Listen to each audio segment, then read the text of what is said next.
Boa tarde a todos e todas. Reanudamos a sesión. Prégolle aos señores e señoras deputados que tomen asiento e garden silencio. Empezamos coa interpelación de dona Patricia Iglesias Rey e dona Lara Méndez López do Grupo Parlamentario Socialista de Galicia sobre o rigor da avaliación do impacto medioambiental e socioeconómico na tramitación dos plans industriais estratéxicos promovidos polo Goberno galego.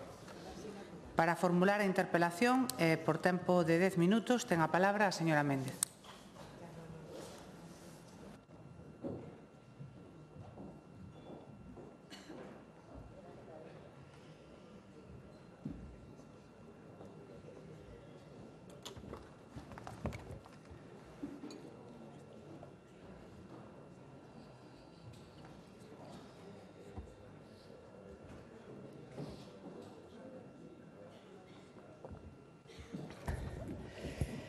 Grazas, presidenta. Moi boa tarde, señorías. Hoxe tiña que estar aquí facendo a interpelación a nosa compañeira Patricia Iglesias, pero por mor do falecemento do seu pai non pode estar aquí hoxe acompañándonos. Trasladamoslle un agarimoso e forte abrazo de parte dos compañeiros do Grupo Parlamentario Socialista, pero creo que o faigo extensivo de parte de toda a Cámara.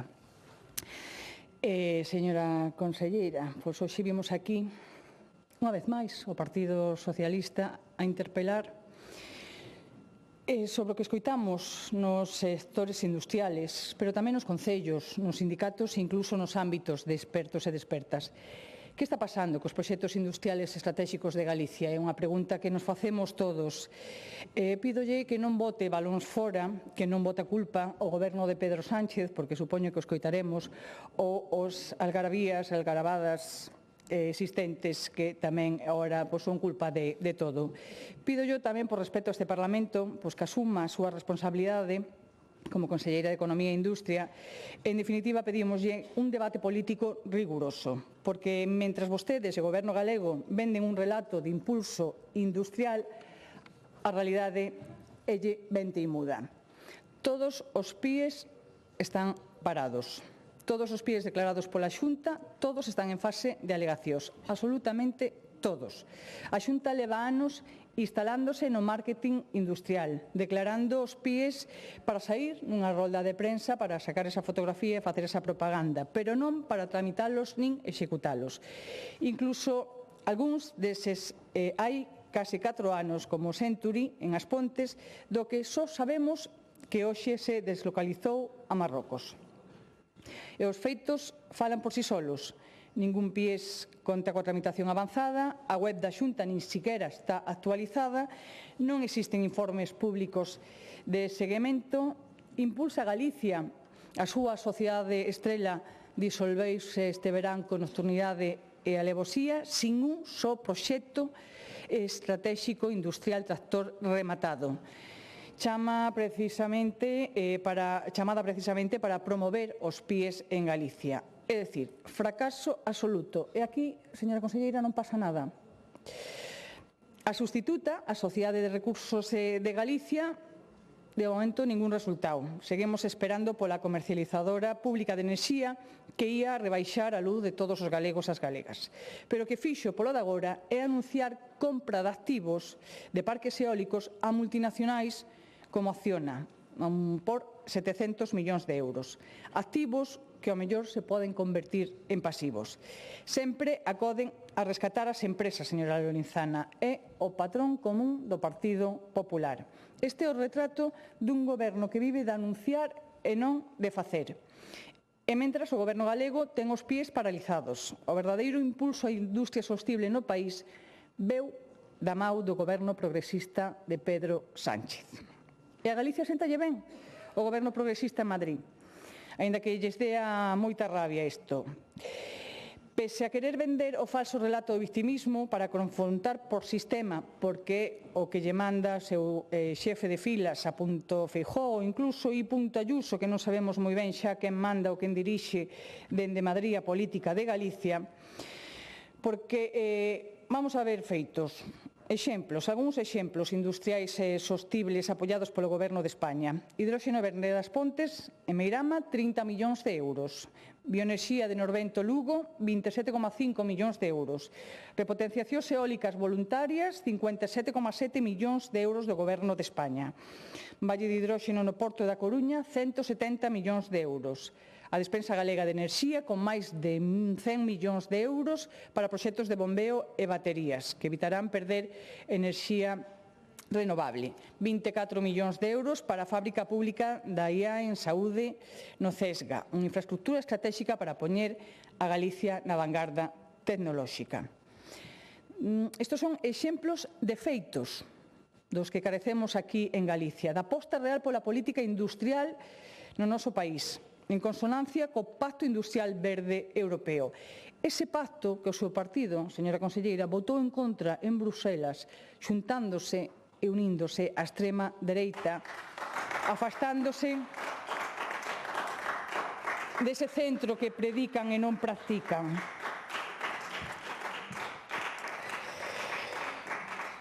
É claro que afecta a Galicia, señora Lorenzana, porque aquí tamén vimos como a súa compañeira de goberno, a conselleira de Medio Ambiente, non foi á cumbre do clima, situándose no lado máis radical do negacionismo climático, logo da peor vaga de lumes que temos vivido este verán en Galicia, e que supón decir que non a recibir transferencias a Galicia para a loita contra o cambio climático.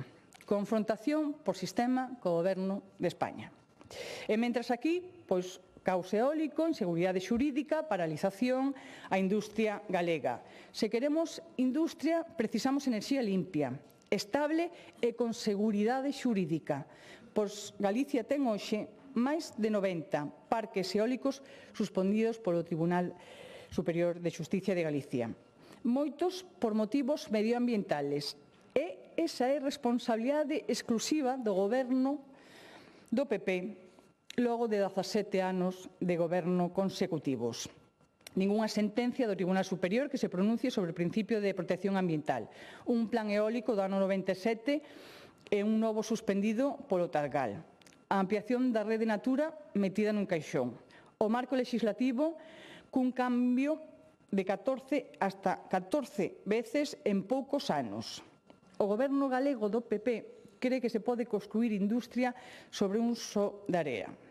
Bandazos normativos, improvisación, repotenciacións obrigatorias en diálogo e unha confrontación permanente co Goberno de España, pero tamén cos concellos, co sector e coa cidadanía. E o máis grave, señora conselleira, é rotundamente falso que o Goberno de España copie a regulación ás repotenciacións eólicas da Xunta. Nada que ver coa realidade. A Xunta, imposición. O Goberno de España, diálogo e planificación. Nada que ver. E vostede sábeo. O caso, creo que, como exemplo, demostra e resume o problema do modelo industrial do Goberno galego do PP é o caso de Altri. Altri foi presentado como proxecto tractor biosostible, cando a realidade é que é unha macrocelulosa. Pero foi o Goberno de España o que lle dixo 3 veces non a Altri. Non a axuda singular de 250 millóns, porque non cumpría os requisitos de non causar dano non significativo ao medio ambiente, non as axudas do PERTE da descarbonización e non a subestación na nova planificación eléctrica. E o que se desenchufa, señora conselleira, non é Galicia, nin é Lugo, é Altri. O certo é que para Lugo só tiñan este proxecto estrella. A incoherencia política, señora conselleira, ponse de manifesto. Esas dúas caras que parece ter vostede tamén, esos dous discursos. É algo que preocupa e moito esa incoherencia política e o radicalismo crecente do Partido Popular nas políticas industriais. E vostede mesma se suma a esa confrontación, aínda que perxudique a Galicia. E o podemos ver en incoherencias, incluso nas súas propias declaracións, señora conselleira. O día 23 de setembro, vostede saía dunha reunión en Madrid, onde saía dicindo que saía razonablemente satisfeita coa planificación eléctrica do Goberno de España.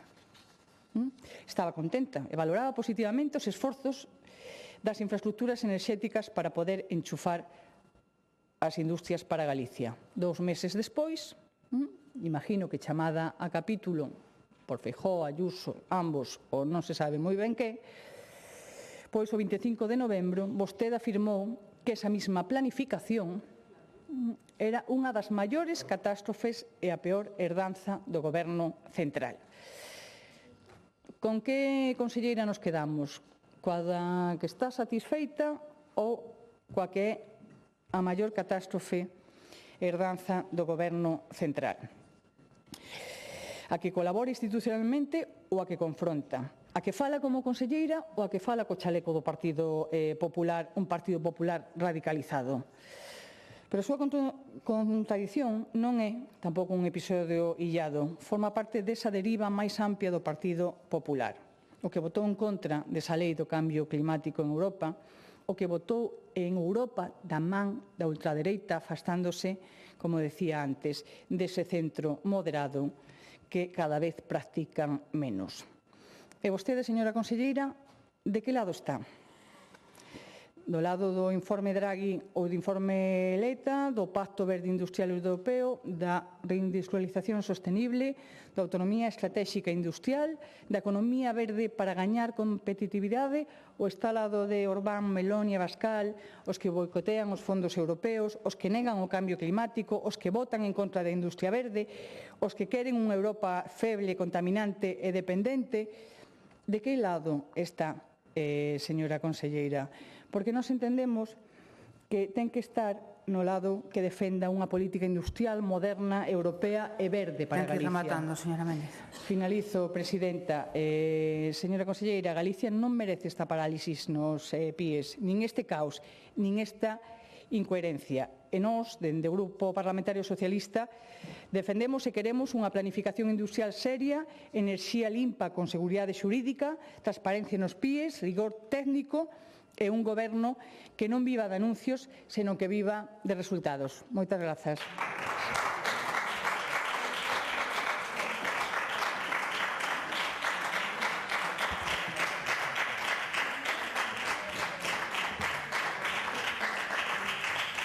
Para darlle resposta, ten a palabra a señora conselleira de Economía e Industria, dona María Jesús Lorenzana.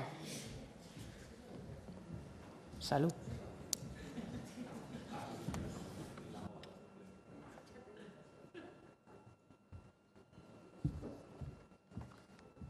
Bo día, gracias, presidenta. Bo día a todos os deputados. En primeiro lugar, trasladar tamén á señora Iglesias unha aperta que acabo de trasladar personalmente. Ben, señora Méndez, coido que o señor Besteiro, o Partido Socialista de Galicia, deu unha instrucción clara de formular por escrito unha pregunta, unha interpelación e chegar aquí e facer outra completamente distinta. Entón, eu, se te parece ben, vou respostar á interpelación que traio preparada e que non ten absolutamente nada que ver co que vostede acaba de facer aquí, salvo porque se refire efectivamente aos PIEs. É o único que ten que ver cunha salvedade que vou respostar a 3 cousas concretas que acaba de dicir aquí, algunhas das cales son mentiras directamente e outras que clarifican moi ben e que ten que saber a cidadanía o que vai facer o Partido Socialista, porque o acaba de aclarar vostede aquí. A primeira é que di que todos os PIEs están en fase de alegacións. É un pouco o mesmo que lle dicía o presidente hoxe a señora Pontón. Para ter vivendas hai que construílas, para ter proxectos estratégicos hai que tramitalos. Entón, na interpelación que vostede seguramente nin leu, pero mesmo inciden en como garantimos a participación real da cidadanía nos procesos dos proxectos industriais estratégicos. Pero logo vostede ven aquí e di que os PIEs seguen en fases de alegacións. Claro, é que unha das fases dos PIEs é a información pública e a audiencia. Pero a vostede eso non lle interesa, a utiliza para darlle a volta e dicir que os PIEs van lentos, van segundo o procedemento establecido. A repotenciación. Está ben que veña vostede a aclarar o que todavía non aclarou Moncloa, pero xa acaba de dicir vostede que a repotenciación que apoia o Goberno de España é con subvencións ás eléctricas. Supoño que vostede isto ten traballado co Goberno de Moncloa e xa podemos ter por seguro que o Goberno vai subvencionar cos impostos de todos os cidadáns españoles a todas as eléctricas, inclusive a que acaba de mencionar vostede aquí.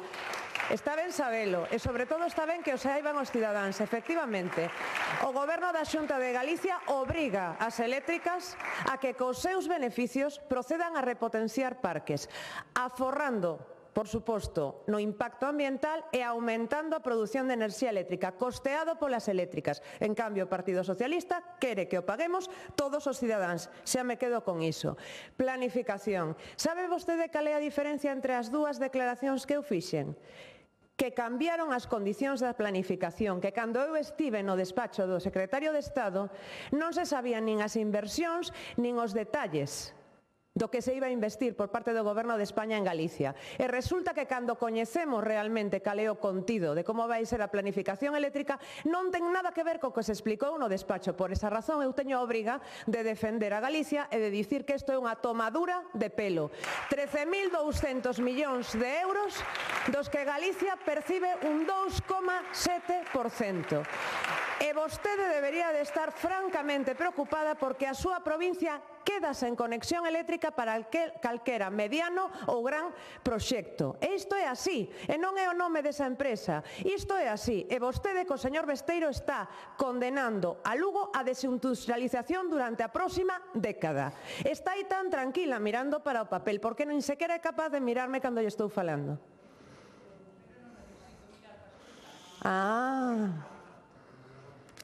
Mire, benvido de novo o Partido Socialista a aparentar interesarse pola industria de Galicia. Efectivamente, hai dous grupos de persoas, e de asociacións e de grupos públicos e privados.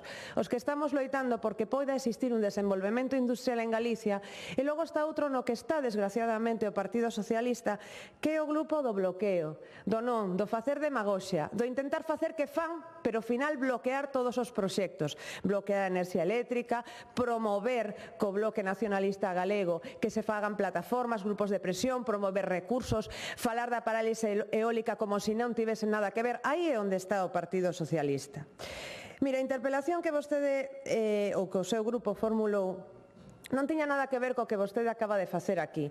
Era unha interpelación que falaba sobre como, según a dicción da interpelación, os plans industriais estratégicos pretenden ou consiguen impactar os beneficios sociais e económicos no territorio.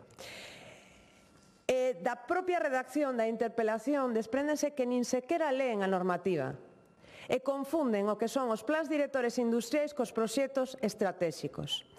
Chámalle plan o que son proxectos, co cal é absolutamente imposible debatir con vostedes porque non leron do que están escribindo. Os proxectos industriais estratéxicos din literalmente que non pode xustificarse a relaxación dos requisitos ambientais, económicos, sociais que deben cumprir como todos os proxectos industriais e que a Xunta ten que reforzar os mecanismos de control, avaliación e seguimento sen debilitar as garantías ambientais e os impactos sociais nos territorios.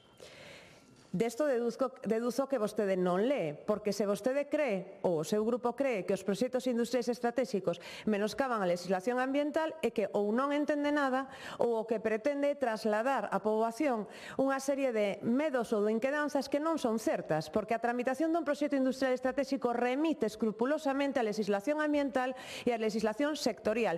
E o único que fai é acelerar os trámites e prever un acompañamento público polo órgano sustantivo ou industrial de todo o proxecto. Non prevé nada máis, polo tanto non existe ningún menoscabo sobre outro proxecto das garantías ambientais.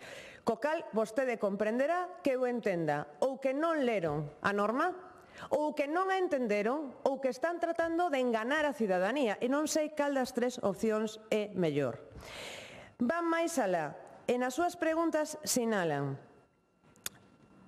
con diversas denominacións, pero cal é o impacto social e económico dos proxectos? Como se garante ese impacto? Que porcentaxes de empregos son os creados? Que incentivos hai á contratación? Que mecanismos hai de compensación ou retorno económico para a cidadanía e os concellos? Etcétera. É dicir, que de algún xeito vostede ven aquí a preguntarme por que a industria xera un valor económico no territorio.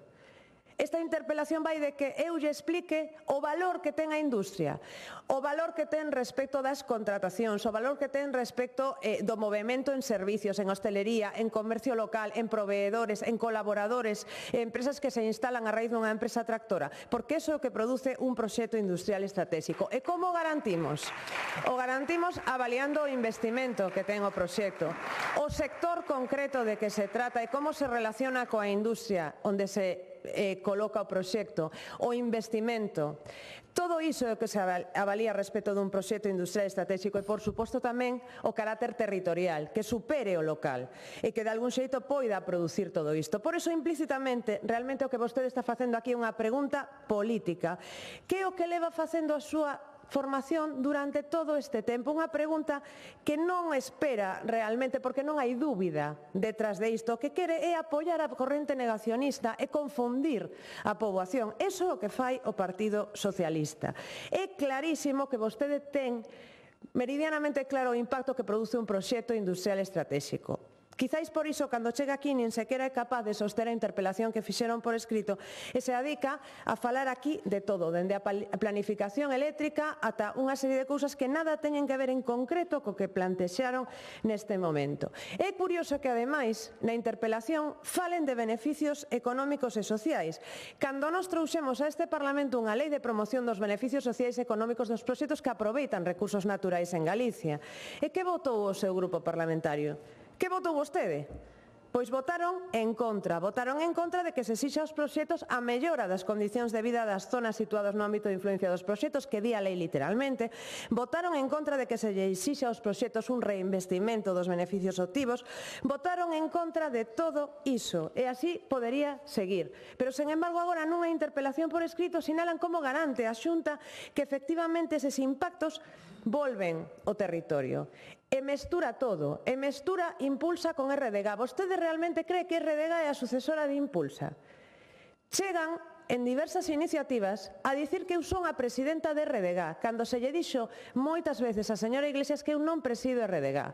Entón chega un momento no que creo que tanto descoñecemento debe ser que o mellor é intención de facer ben o que non é.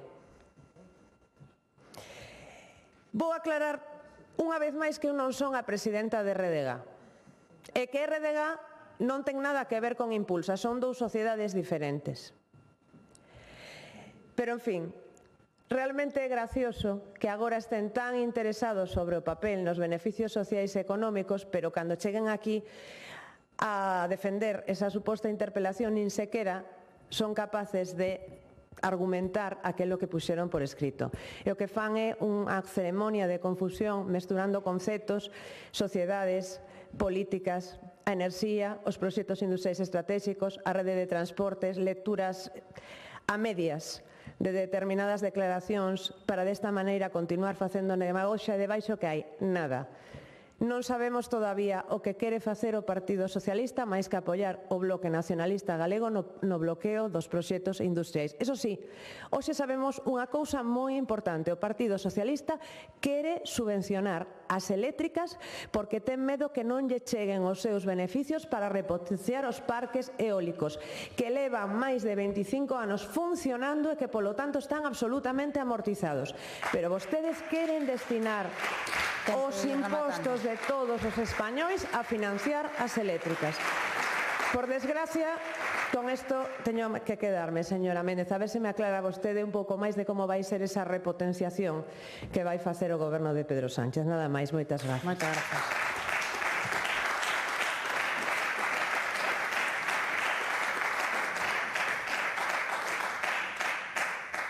Réplica, señora Méndez.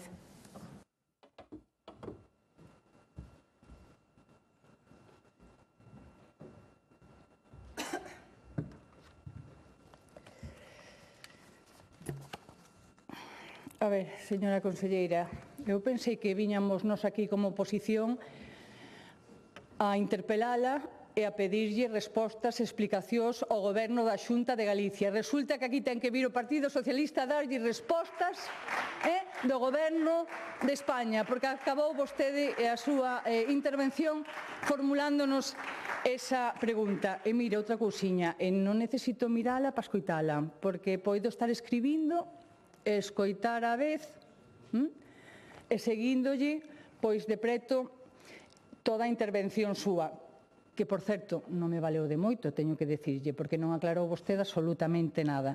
E teño que dicirlle, señora conselleira, que, claro, escoitala dicir que está en fase de alegacións os PIEs todos, porque iso forma parte do proceso. Pero cantos anos dura ese proceso, señora conselleira? Que levan vostedes 17 anos gobernando de forma continuada, 17 anos, que lle temos dito en moitísimas ocasións que vostedes cambian de conselleiro, creen que resetean todo e parten de cero, non existe pasado, e como o PP acaba de chegar, empeza a gobernar ahora e non estuvera gobernando nos últimos anos. Porque vostede, na súa intervención, só falou do que dixen eu na miña intervención, pero sin dar resposta, replicou o que eu preguntaba, o que eu afirmaba, e, por outra banda, se dedicou tamén a falar das 10 preguntas que facíamos na interpelación, de criterios e obxectivos, de proxectos industriales que serán beneficiosos, con estrategias reais, directas e sostibles, de porcentaxes de emprego, de como valora a Xunta o impacto dos proxectos no sentido económico, a retaíla todas das 10 preguntas que lle fixen, pero que tampouco contestou, porque hasta podía dicir, mire, como me preguntou isto por escrito, lle vou contestar cando menos tan siquiera isto, pero tampouco, señora conselleira, tampouco contestou vostede a estas cuestións. E finalizaba a intervención primeira dicíndolle que Galicia non merece estas parálisis, non merece esta parálisis do Goberno do Partido Popular, destas parálisis das pías, nin este caos, nin esta incoherencia na que están inmersos. Nós queremos unha planificación industrial seria, enerxía limpia con seguridade xurídica, transparencia nos píes, rigor técnico e un goberno que non viva só de anuncios, senón que viva de resultados, con feitos, señora conselleira, como está a facer o Goberno de España nos exemplos que xa lle puxen na miña intervención anterior. E o que temos hoxe é todos os PIEs paralizados. Esta é unha realidade. Riscos certos de indemnizacións que poda haber, caos eólicos, relatos contradictorios, propaganda e ningunha execución. E despois de escoitala, porque a escoitei, os PIEs, como digo, siguen todos parados. E os artigos 85 e 86 da súa lei deixan claro que non resolvelo pode traer riscos. Ou a inseguridade xurídica eólica é súa, non é de Estado, señora conselleira, é da Xunta de Galicia. Así que non lle boten culpa ao Tribunal Superior de Xustiza de Galiza, porque a responsabilidade do caos eólico é imputable só ao Goberno galego. E o PP hoxe é incompatible coa industria verde europea. Porque como lle vai afectar isto a Galicia, señora conselleira? Pois dígolle que perxudicando a un desenvolvemento industrial sostible que se alimenta de enerxía verde.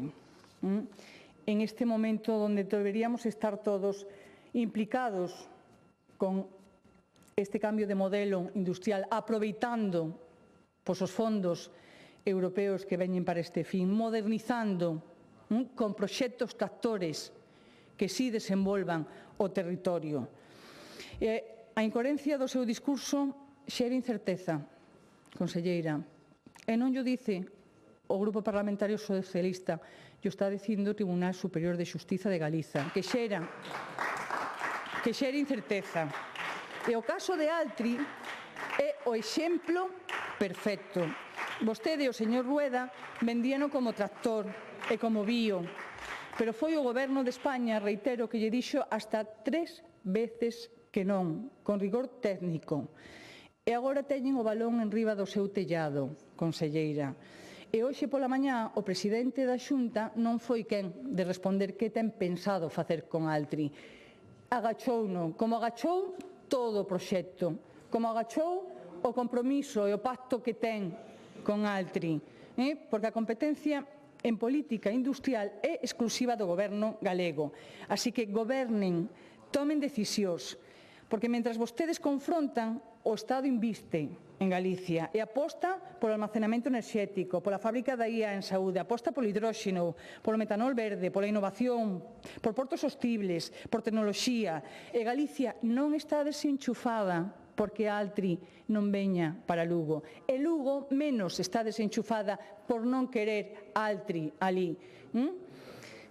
Galicia e Lugo ten falta de proxectos políticos porque a Xunta, que é a que ten as competencias, non é capaz de desenvolver ningún proxecto tractor nin para Lugo nin para Galicia. Por lo tanto, o que está desenchufado é o modelo industrial do Goberno galego. Moitas grazas. Moitas gracias.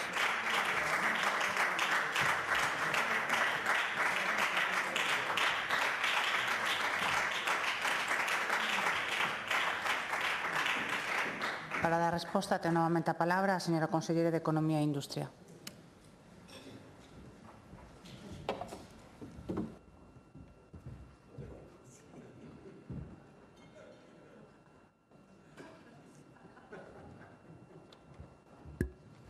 Gracias, presidenta. Señora Méndez, a incoherencia do meu discurso xera incerteza. Si agora o problema de que non veñan investimentos a Galicia vai ser a incoherencia do discurso do Partido Popular ou do Goberno da Xunta de Galicia. Que va? Vostedes non están animando ou desanimando nada os inversores a que veñan a Galicia. A realidade hai que ter cara, vir aquí a dicir esa frase e quedar tan tranquila. Hai que ter cara. A incoherencia do discurso do Partido Popular.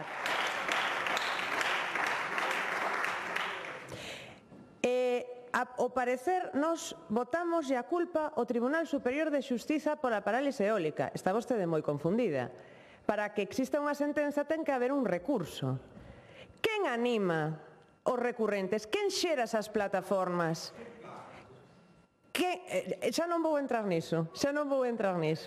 Quen anima esas plataformas? Quen xera esa imaxe da tramitación mal feita, de que aquí non se poden implantar proxectos? Son vostedes.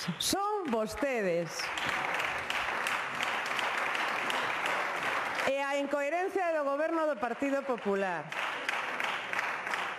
Lugo está desenchufado e a culpa da Xunta porque a que ten as competencias.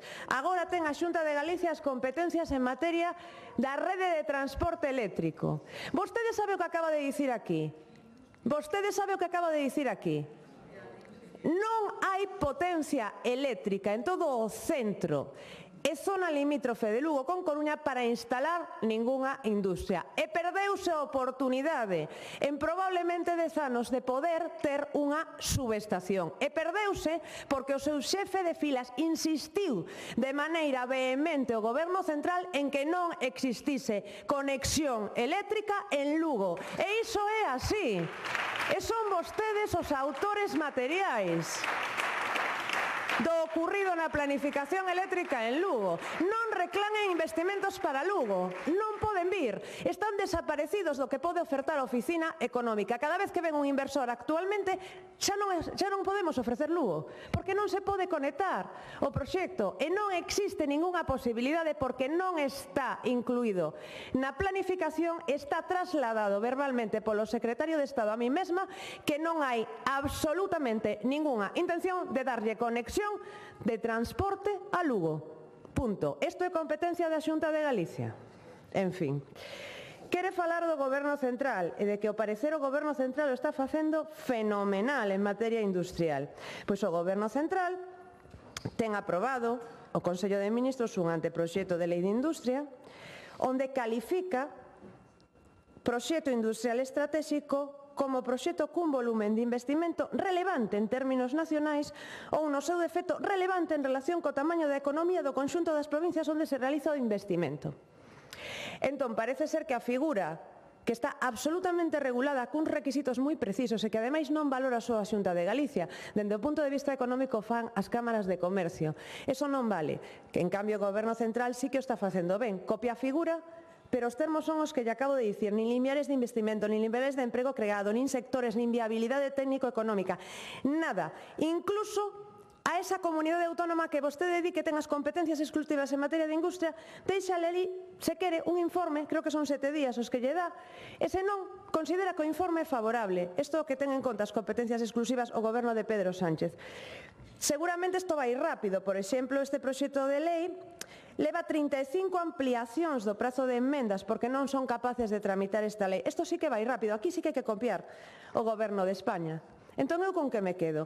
Coa figura dos proxectos industriais estratégicos que nos regulamos, que vai máis na liña do que vostede sobre o papel está defendendo, ou con esta trapallada, permítame a expresión, que está regulada nese proxecto de lei que non son capaces, nin van ser nunca de aprobar nas Cortes Xerais. Con que me teño que quedar?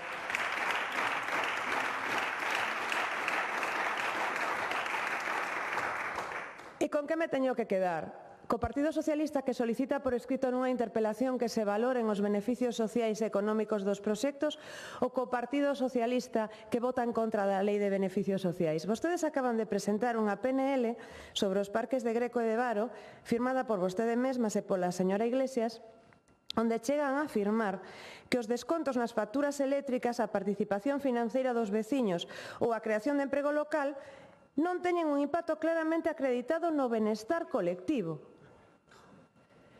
Mire, señoría, se vostede quere falar de incoherencia, creo que non é a sede adecuada falar de industria e de incoherencia do Partido Popular cando vostede milita nas filas do Partido Socialista.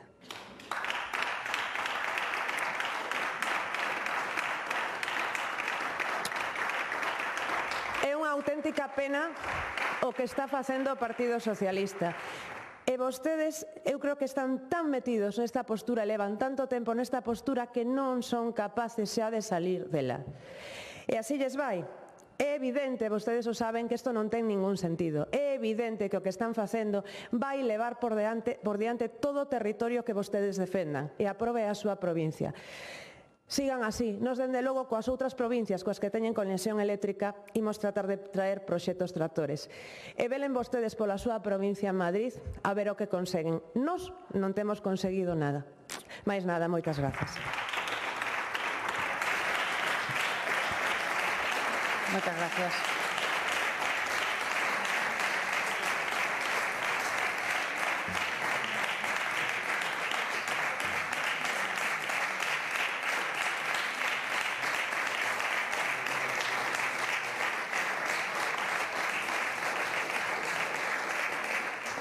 Antes de dar paso á seguinte interpelación, dou a benvida e saúdo aos alumnos e alumnas do Instituto Gregorio Fernández de Sarria de Formación Profesional, aos alumnos e aos mestres, benvidos ao Parlamento, á Casa de Todos.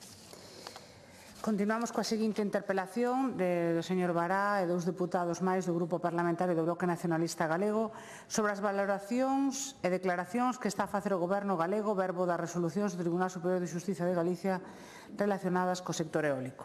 Para a interpelación e por tempo de 10 minutos ten a palabra o señor Bará.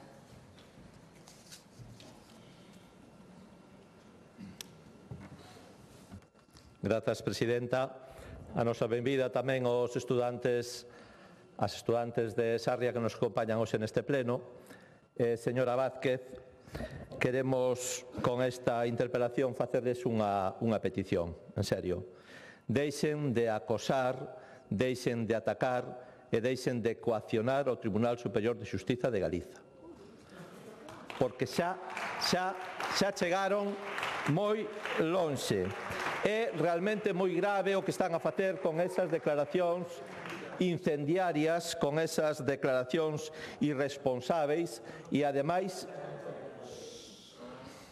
reincidentes, porque vostedes reinciden no acoso e na coacción ao Tribunal Superior de Xustiza de Galiza. Voulle ler unhas notas de prensa, a ver se sente vostede identificada. A Xunta cualifica de errónea e dañiña a sentenza do Tribunal Superior de Xustiza de Galiza que anula un parque eólico. A conselleira de Medio Ambiente di: alguén se ten que facer responsable do que está a suceder. Segunda, a conselleira de Medio Ambiente ve unha sen razón a paralización de proxectos eólicos polo Tribunal Superior de Xustiza de Galicia e di: hai que tomar medidas. Terceiro, Rueda, o presidente, xa nunha escalada, di: Rueda denuncia criterios xudiciais en Galicia contra o sector eólico. Rueda sobre accións xudiciais contra magistrados que paran eólicos. Non sei o que pode pasar no futuro. A Xunta non descarta accións contra os xuíces que paralizan a eólica. Se isto non é presionar, se isto non é ameazar e se isto non é coaccionar, que é, señora conselleira? E quero preguntarlle unha cuestión moi clara e moi directa. Que están vostedes insinuando cando din que van tomar medidas contra o Tribunal Superior de Xustiza de Galicia, contra os seus magistrados? Está vostede acusando de prevaricación a Sala Terceira do Tribunal Superior de Xustiza de Galicia? Está facendo iso? Están ameazando cunha querela criminal o Tribunal Superior de Xustiza de Galicia por estas decisións judiciais? Están facendo iso. Por iso lle decimos claramente e rotundamente: respecten as decisións xudiciais e respecten a separación de poderes, señora Vázquez. E miren que no BNG estábamos plenamente convencidos de que vostedes eran xente de orde e resulta que están botados ao monte, están asilvestrados, están nunha posición, podemos dicir, de antisistemas. Partido Popular antisistema. Eu creo que a vostedes non lle senta ben ir a Madrid na fin de semana de manifestación. Non lle senta nada ben. Vostedes por Madrid perden o sentidiño. Todo o sentidiño, cando volven, quédalles alá. E ainda por riba, trátanos mal. Cando lle tocan a corneta para ir a Madrid, resulta que teñen que levantarse, andan por aí queixándose, ás 5 da mañá, 6 horas de viaxe en autobús, e nós queremos decirlle seriamente desde aquí que nos solidarizamos con vostedes. Poden ir ás manifestacións en Santiago, que lles queda máis cerca, pero solidarizamos con vostedes porque non merecen este maltrato. E dicimoslle ao señor ese Anotop, deixa descansar a esta xente na fin de semana, xa está ben de algaradas domingueiras madrileñas. Señor Anotop, deixan descansar. E mire, señora Vázquez, nesta táctica de ataques sincronizados contra o Tribunal Superior de Xustiza de Galiza por parte do Partido Popular, porque tamén o fai o Grupo Parlamentario Popular, ademais dos altos cargos da Xunta, parécenos importante aclarar algunhas cuestións. A primeira é que vostedes falan continuamente de inseguridade xurídica por estas decisións judiciais e resulta que quen provocou inseguridade xurídica foi a Xunta do Partido Popular, cambiando constantemente as normas a medida que había sentenzas judiciais para burlar as sentenzas judiciais. É que onde dan, veñen de volta, señora conselleira. Inseguridade xurídica creada polo Partido Popular.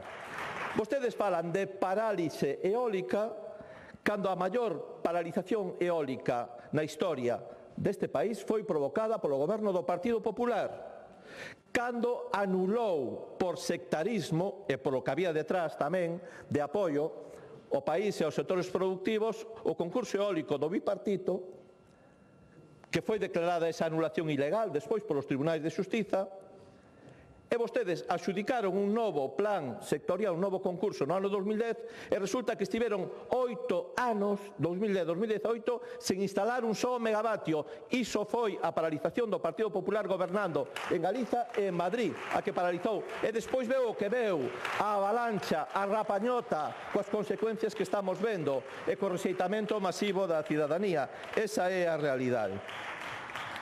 E despois, claro, falan tamén mentindo, que esa resolución do Tribunal de Xustiza da Unión Europea que lles daba a razón e que era unha panacea e que agora o Tribunal Superior de Xustiza de Galiza tiene que pasar polo aro, manipulando esa resolución do Tribunal Europeo que se refería ao motivo da consulta, que se tiñan que estar os informes sectoriais no momento da información pública. Pero as resolucións, autos do Tribunal Superior de Xustiza de Galiza que paralizan cautelarmente Os parques eólicos, cada un ten a súa motivación. Pode ser por fragmentación e, sobre todo, son por vulneración da protección ambiental, por non facer ben as declaracións de impacto ambiental, señora conselleira, que non se enteiran, non se enteira. Por certo, que o Tribunal Supremo recentemente paralizou o parque eólico Moeche San Sadurniño, non? De Endesa, para Alcoa, supostamente, que lle dera a bendición ao señor Besteiro xa do Goberno Central, paralizou no o Supremo. E saben por qué? Porque non tiña unha correcta avaliación ambiental, porque non se avaliaron os efectos sinérxicos e acumulativos con todos os proxectos eólicos previstos na súa contorna. Esa é a realidade, señora conselleira. Por non falar das sentenzas firmes do Tribunal Supremo. Señora conselleira, só halla vostede a Serra do Iribio, protexida pola Rede Natura, onde a Xunta aprobou unha declaración de impacto ambiental favorable cunha día caducada do ano 2003. Esta é o rigor da tramitación ambiental do Partido Popular anulada polo Tribunal Supremo. Solla vostede, tía Castela? Solle. Por aquí, atrás seguro que soa. Pois sabe que pasou con este parque? Que vostedes lle deron tamén a bendición ambiental, unha declaración de impacto ambiental favorable, e foi anulado polo Tribunal Supremo. E saben por qué? Porque era unha fragmentación de libro, dito polo Tribunal Supremo, e ademais que non había unha correcta avaliación ambiental nin patrimonial, concretamente o Camiño de Santiago. Fíxese vostede, non avaliaron o impacto no Camiño de Santiago no proxecto Sasdónigas. E iso fixo o Partido Popular, que fai tamén as cousas, que é escrupuloso, que actúa con rigor, pois xa lle dixo o rigor que tiñan o Tribunal Supremo. E, por certo, repetimos unha vez máis, quen vai reparar o enorme dano feito na Serra do Iribio, Rede Natura, que está destrozada porque vostedes o permitiron á promotora? Que non vai facer, señora conselleira? Debían pagar vostedes do seu peto esta desfeita. E claro, todo isto, ademais, a súa perfecta, rigurosa tramitación ambiental tamén non la deixou ben aclarado o señor Darío Cabaneiro, non sei se vostede o coñece, o alcalde da Pastoriza, nunha entrevista ao diario El Progreso do 15 de xaneiro do 24, di: entrei en política pola problemática cos eólicos. Vin que había unha problemática grande cos novos parques proxectados e ao reclamar a miña presenza desde o partido aceptei. Sempre cando se me axudase a solucionalo, e parece que así está sendo. Este é o rigor das tramitacións ambientais do Partido Popular, a carta dos seus alcaldes porque lles interesa polo botiño. Esa é a realidade, ese é o rigor. Non me extraña que despois haxa o que hai cos tribunais de xustiza. E ademais, señora conselleira, o que pasa é que vostedes están moi mal acostumados. Están mal acostumados porque están afeitos a ordeno e mando, están afeitos á imposición, a utilizar os seus brazos armados, o seu brazo armado mediático, o seu brazo armado judicial e o seu brazo armado policial, que o sabemos todos, para impoñer a súa vontade. Por iso non soportan que non lles dean a razón, non soportan que lles leven a contraria e deberían facerse unha pregunta, en serio, deberían facerse unha pregunta. Se hai tanta contestación no país, de todos os sectores, incluídos de concellos gobernados polo Partido Popular, se hai tanta resposta en contra desta avalanche eólica, igual vostedes fixeron algo mal, igual vostedes fixeron algo mal e igual o problema é ese modelo enerxético de espolio, depredador, colonial do Partido Popular. Igual o problema é o Partido Popular, que é un perigo público. Un perigo público porque goberna contra a xente, como se ve nestes casos, e contra o país e ao servizo das grandes empresas enerxéticas. Moitas grazas.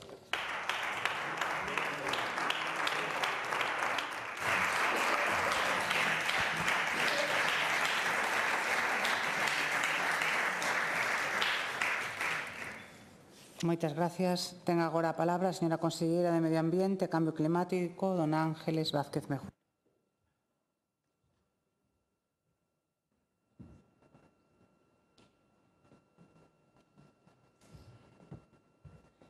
Moitas grazas, presidente. Señor Bará, tamén lle damos a benvida aos alumnos que no día de hoxe están aquí.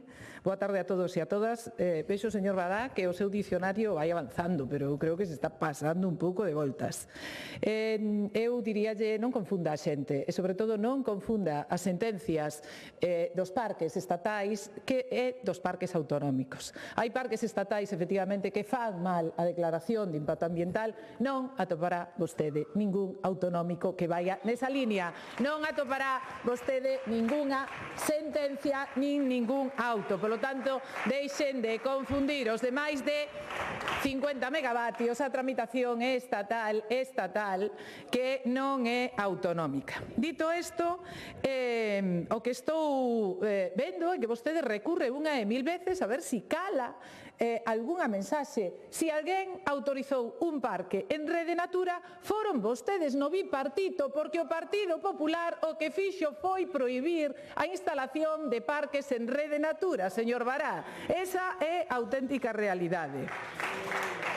Afirman vostedes na súa intervención que o Goberno da Xunta está a levar unha campaña organizada de presión, chantaxe e amedrentamento ao Tribunal Superior de Xustiza de Galicia. Manda truco. Señorías, permítanme que amose o meu estupor ante estas manifestacións. A conselleira de Medio Ambiente está presionando e, ademais, está chantaxeando o Tribunal Superior de Xustiza de Galicia. Non, esta conselleira, igual que o resto do goberno, igual que os galegos e galegas, teñen liberdade de expresión e expresanse, non amedrentan a ninguén. Xa só faltaría que non poidéramos opinar en relación a todo isto.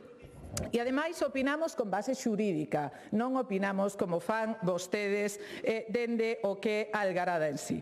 Pero quería dicirlle, ademais, que dende o Goberno galego e a luz das diferentes autos e sentencias emitidas, nunca temos convocado a manifestacións ou algaradas en contra do dito tribunal, algo o que vostedes sí que están acostumbrados, verdade, señor Bará? Non se sabe nin o que di a sentencia, pero a historia é vayamos todos á rúa. Por qué? Porque sí que hai un mandato, e ese mandato non é do BNG, é de quen manda no BNG, que é a UPG. E, polo tanto, a UPG, e ademais dixo públicamente, o que din é que hai que inflamar as rúas. Hai que protestar, e hai que protestar por decisións xudiciais, non unha protesta porque sí, non, por decisións xudiciais. Ideario e dicionario puro de un partido político chamado BNG, o cal de cando en vez tamén se unen os irmáns pobres que son os do PSOE. Protestar, opoñerse, non o progreso de Galicia, non o biogás, non as enerxías renovables. Si ao final din vostedes de nós, din vostedes de min, que son a negacionista, non. Si alguén nega a descarbonización de Galicia, eses son vostedes. Están encantados de que non haxa enerxías renovables. E a miña pregunta é como imos descarbonizar Galicia se non hai enerxías renovables? Eólicos sí, pero non aquí, renovables sí, pero non así, descarbonización sí, pero sin ningún tipo de alternativa, porque esa é a realidade. Miren, señorías, a Xunta de Galicia non chama a insubordinación civil como fan vostedes, pero o que non podemos é permanecer calados. E non podemos permanecer calados porque o que está a acontecer en Galicia é insólito, é inédito e moitas veces incluso é inexplicable. Pero é que non o digo eu, é que o di o Tribunal Supremo, e non unha vez, é que o dixo unha, dúas, tres e ata 4 veces. Pero non o digo eu, é que falla en contra do Tribunal Superior de Xustiza de Galicia dunha sección que é a terceira, tamén o Tribunal Europeo. Esa é a realidade, señor Bará. Non é que me invente eu que non me gustan as sentencias, en absoluto. E é capaz de decir que non, a pesares de que as sentencias son públicas. 4 do Tribunal Supremo, unha do Tribunal Europeo.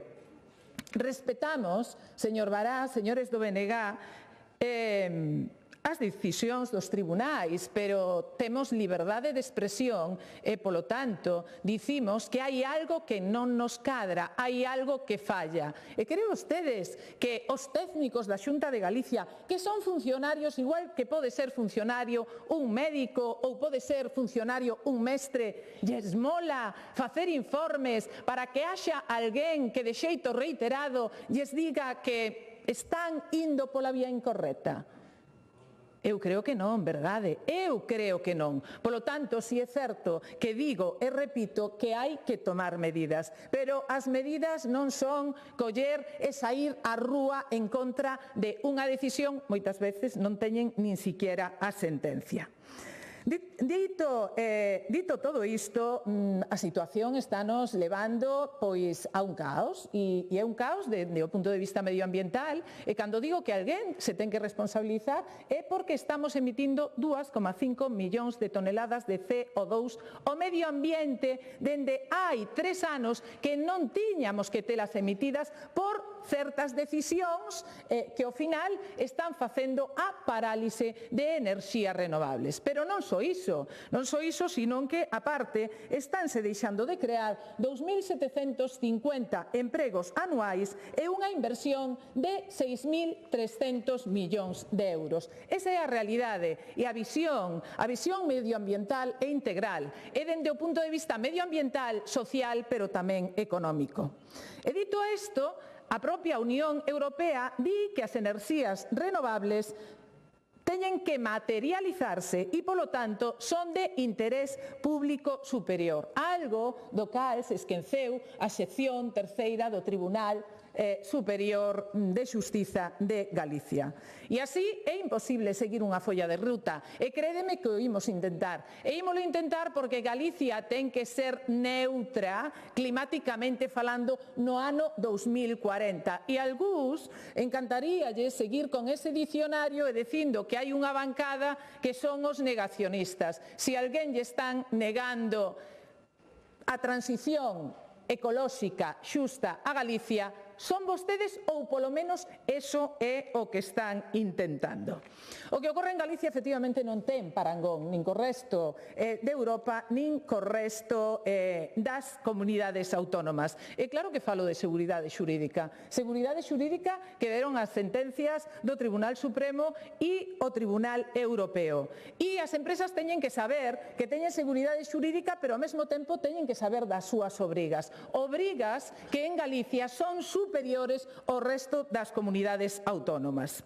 E dito isto, pois tal vez lles poida dicir que o que ocorreu nos últimos tempos. Por un lado, teño que dicir que dende a Xunta de Galicia non nos botamos á rúa dicindo que os maxistrados do Tribunal Superior de Xustiza de Galicia facían política dende as súas togas, algo que en algunha bancada sí que se dixo. Tampouco non dixemos dende a Xunta de Galicia que un expolítico que na actualidade está na xudicatura pretendía dende esta posición paralizar o desenvolvemento eólico de Galicia. O que sí fai a Xunta de Galicia é recurrir a tribunais superiores a estos, e o resultado é que a Xunta de Galicia sempre gaña, pero ollo, é que non gaña o Partido Popular, é que gañan os técnicos que informaron eses proxectos facendo as declaracións de impacto ambiental. Eses son os que gañan e eses son os que temos que poñer en valor. Pero fíxense, efectivamente, que dende que creíamos que xa interiorizaran como se tiña que desenvolver unha vía por parte deste Tribunal Superior, desa sección terceira, no mes de agosto, pois en 15 días sucederon 3 cousas, e podo dicirlles.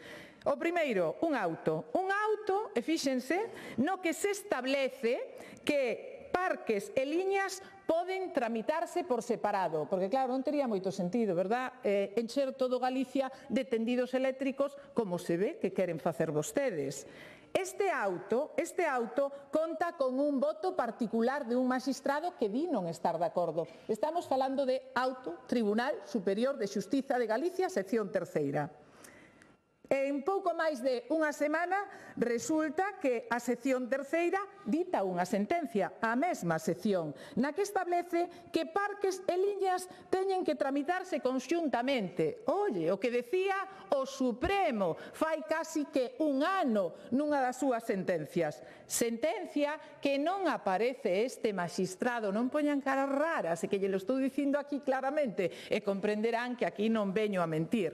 Pero uns días despois, señores do BNG, que o poden comprobar, e se non o que faremos é darlle as sentencias pois a presidenta, uns días despois a mesma sección terceira volve a ditar outro auto, isto todo en 15 días, no que se establece que parques e liñas poden tramitarse por separado, pero esta vez xa sen voto particular. Entenden vostedes este galimatías? A min faiseme moi complicado. Igual que de complicado se lle fai o sector, igual que de complicado se lle fai ás empresas que queren vir a Galicia, e igual que de complicado se lle ten que facer á cidadanía galega. Por eso decimos que algo falla, por eso decimos que hai que tomar medidas, e por eso dicimos que respetando hai cousas que non entendemos, pero tal vez os señores do BNG sexan tan listos que si non lo poidan que non lo poidan explicar. Dito isto, seguiremos a nosa folla de ruta e ollo, porque hai cousas que non se poden permitir. E se algo non se pode permitir é cando vostedes están incitando a que se prevarique cada vez que sae un proxecto e sin que teña unha declaración ambiental que pode ser favorable ou non, vostedes están dicindo que se paralice. Eso sí que é prevaricación. Moitas gracias.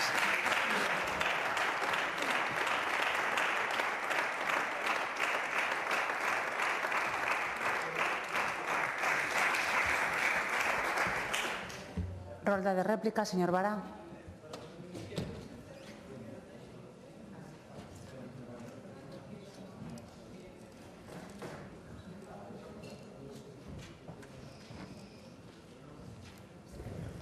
A ver, señora Vázquez, quen dixo que non descartaban accións judiciais contra os magistrados foron vostedes.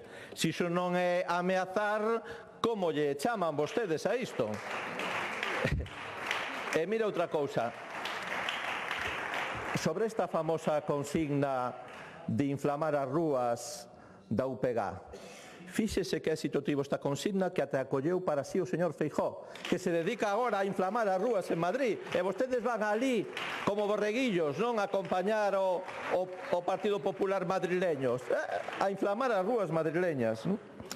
E vostede tamén pide respeto para os funcionarios, piden respeto para os funcionarios, e vostedes deberían tamén ter respeto para os funcionarios xudiciais que nas súas sentenzas lle din non aos abusos do Partido Popular na Xunta de Galiza. Respeten os magistrados do Tribunal Superior de Xustiza de Galiza, señora conselleira, e non veña aquí a mentir, porque o que di a resolución do Tribunal de Xustiza da Unión Europea é resolver esa cuestión prexudicial sobre a cuestión de se tiñan que estar os informes sectoriais no momento da información pública, que di que non contradí o Tribunal Superior de Xustiza de Galiza, pero iso non ten nada que ver con que o Tribunal Superior de Xustiza de Galiza suspenda cautelarmente 90 proxectos eólicos por presumible dano ambiental, por o principio de precaución. Como lle temos que explicar para que entendan? É unha suspensión cautelar. E despois hai outras que son resolucións firmes, señora conselleira, como as que afectan a parques eólicos de tramitación autonómica. Non veña aquí a mentir de novo, porque yo expliquei antes, e vostede non se quere enterar. No caso do parque eólico Serra do Ouribio, houve unha sentenza do Tribunal Superior de Xustiza de Galiza de outubro do 21 e houve outra do Tribunal Supremo de outubro do 22, firme. E houve do Supremo porque vostedes recurriron ao Supremo e o Supremo non lles dou a razón. O Supremo anulou este proxecto por estar en Rede Natura e por unha día caducada. E igual pasou en Triacastela. O Tribunal Superior de Xustiza de Galiza anulouno. Vostedes recurriron ao Tribunal Supremo e o Tribunal Supremo anulouno de tramitación autonómica cunha día inmaculada, según vostedes, e que destrozaba o Camiño de Santiago. Este é o rigor das tramitacións ambientais do Partido Popular. E non veña aquí outra vez a mentir con que vostedes aprobaron a prohibición de parques eólicos en Rede Natura que nos culpan a nós. Porque é falso, señora conselleira. Quen prohibiu os parques eólicos en Rede Natura foi o goberno do BNG na Consellería de Industria cando no decreto 8/2007 estableceu esta prohibición que despois vostedes levaron á legislación posterior, pero nese momento xa había 1.200 megavatios instalados polo Partido Popular en Rede Natura. 1.200 megavatios, señora conselleira. Esa é a realidade. E non veña aquí tamén con esa patraña de que teríamos evitado 2,5 millóns de toneladas en emisións. Pero que me está dicindo, se exportamos o 40% da produción eléctrica, en todo caso quen está aforrando iso é os que consumen a nosa enerxía eléctrica. Nós levamos as consecuencias negativas, os impactos negativos, pero en Madrid poden presumir de que non teñen emisións porque consumen enerxía renovable. Esa é a realidade. E mire, din vostedes que o que pasa aquí non ten parangón. Voulle poñer uns exemplos. Ata 86 proxectos de renovables de Aragón enfréntanse a denuncias nos tribunais por accións da Fiscalía. Portugal paraliza un proxecto solar de Iberdrola, o maior de Europa. O Consello de Estado francés anula as autorizacións de aeroxeradores, o que terá importantes repercusións no futuro enerxético. Isto pasa en Europa. Non somos unha illa nesta cuestión, señora conselleira, ainda que aquí vostedes, como fan tan mal, teñen moitísimas máis resolucións judiciais en contra. E miren, outro caso, en Italia, Cerdeña di non á colonización enerxética. O Consello Regional aproba a moratoria para plantas de produción de enerxías renovables. Cerdeña xa produce un 40% máis de electricidade que consume, polo que non é necesario aumentar a produción. Soalle de algo. Se estamos cumprindo xa os obxectivos da Unión Europea para 2030, estamos cumprindo xa agora de produción renovable. Entón, que me está dicindo, señora conselleira? Supoño que Galiza xa terá unha contribución bastante importante a eses obxectivos, non? Iso non quere dicir que non teñamos que seguir implantando renovables, pero non con este ritmo avasallador de imposición de todo vale do Partido Popular. E miren, remato, porque o seu modelo nin é ordenado, nin é planificado, nin é garantista, nin é respetuoso con nada. Esa é a realidade. E por iso hai ese rexeitamento, esa mobilización masiva de todo tipo da Universidade, o Observatorio Eólico de Galicia, do Consello da Cultura Galega, dos concellos, por certo, dos concellos do Partido Popular. Teño aquí un acordo plenario unánime do Concello de Arteixo que lle di á Xunta de Galiza que paralicen todos os proxectos eólicos. E que pasa? Están prevaricando no Concello de Oleiros tamén? Denuncie ao Concello de Oleiros, denúncienos a nós que estamos prevaricando. A min ainda non me chegou ninguna denuncia por prevaricación, señora conselleira. Sexa valente, denuncien ao Concello de Oleiros e denuncien ao BNG. En todo caso, non vale utilizar esta técnica do carneiro que utiliza o Partido Popular de escornar contra todo aquilo que se move e todo aquilo que se opón aos designios do Partido Popular, ás imposicións do Partido Popular. En lugar de arremeter contra o Consello da Cultura Galega, en lugar de arremeter contra o Tribunal Superior de Xustiza de Galiza, contra a Universidade, contra todo o que se move, unha recomendación: respeten a xente, señora conselleira, póñanse do seu lado, que é a xente deste país, respeten as decisións judiciais e deixen de acosar e de presionar os tribunais de xustiza. Moitas grazas.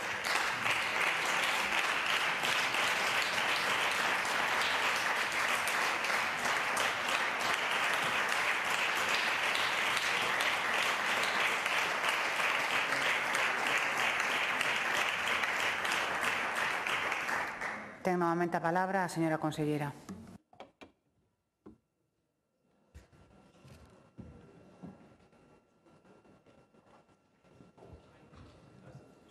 Gracias, presidente. Señor Bará, quen o diría? Aquí parece que cambiaron as cousas, os que turramos somos nós, non? Vostedes levan 40 anos turrando absolutamente por todo e dicindo non a todo. É certo que así lles vai.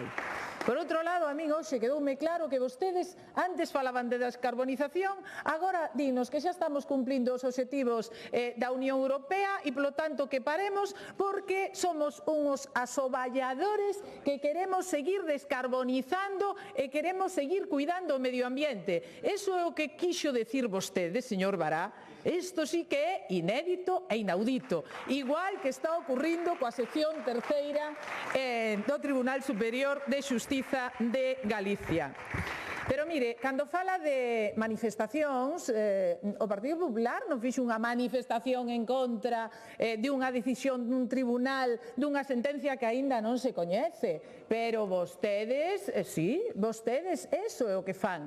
Cal é a diferencia? Que os do Partido Popular van libremente, non hai que pagarlles, e parece ser que a vostedes si lles hai que pagar ahora para que sigan as directrices da CIGA, por exemplo, para que vayan ás manifestación dos mestres. Esa é outra das realidades. A partir de aí, cando vostede me di que foron vostedes os que prohibiron que se puxeran eólicos en Rede Natura, eu creo que vostede como director xeral andaba a outras cousas, non? Andaba a outras cousas que ademais foron ben populares en aquel momento. Creo que houbo aí un pequeno impás. Señor Bará, nós seguimos a nosa folla de ruta e a folla de ruta é que hai que seguir descarbonizando. Para descarbonizar non queda outra máis que implementar enerxías limpas e verdes. Que nós queremos chegar ao ano 2040 con neutralidade climática. Escoitei antes aos señores do PSOE que, claro, era negacionista porque non foi unha COP, e eu quero lle dicir a ambos que se hai algo que temos que facer é a xestión dos recursos. E converteuse este ano a COP nun negocio donde o vuelo costaba 5.000 euros e a estancia unha noite 4.500 euros, motivos polos cales esta conselleira non foi a COP. Non por non reivindicar.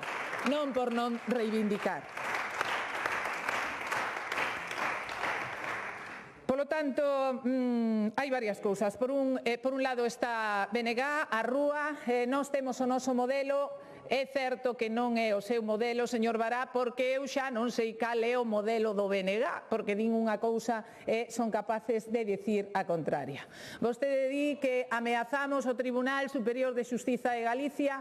Mire, aquí si alguén están amenazados son os funcionarios da Xunta de Galicia. E ademais están amenazados por tres organizacións que están alentadas desde logo por non esta bancada, sino por outras bancadas, e son reiteradamente os mesmos.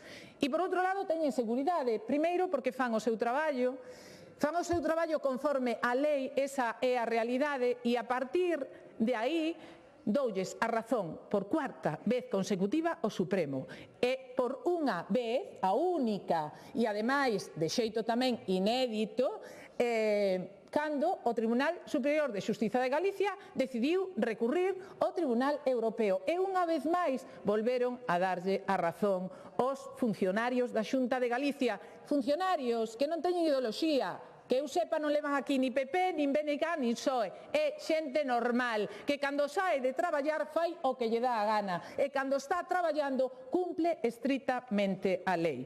Esa é a realidade. Por outro lado, señor Bará, cando fala vostede que nós dicimos non sei que dos tribunais, a señora Pontón é que non lle faltou tempo para afirmar que hai togas que queren facer política, porque claro, é que se as sentencias van como vostedes queren é maravilloso, e se non, non é maravilloso. Nos o que dicimos é, hai cousas que non entendemos e recurrimos donde hai que recurrir, que é nos tribunais. E de momento teño que dicir que gañamos. Por lo tanto, eu diríalles, por unha vez fagan algo por Galicia. E cando digo fagan algo por Galicia, céntrense, díganlles que o que queren para Galicia, eu téndolles a man para ter diálogo e para ter consenso en temas cruciais como é o medio ambiente, temas cruciais como son as enerxías renovables, temas cruciais para seguir vertebrando o noso territorio, e temas cruciais para que Galicia siga sendo esa rexión na cal as outras se fixen para seguir avanzando. Porque saben vostedes que foi unha pena esta COP, a última COP que se celebrou en Belén. Foi unha conferencia das partes a menos inclusiva dos últimos anos, que concluiu sin ningún acordo nin compromiso novidoso en materia de emisións e de descarbonización. E eu dígolles, Galicia vai seguir o camiño que tiña plantexado e quere seguir tendo boa calidade de aire, boa calidade das súas augas, e para poder obter todo isto temos que seguir avanzando nas enerxías renovables, coste o que coste e sempre cumplindo coa lei. Moitas gracias. Rematando. Gracias.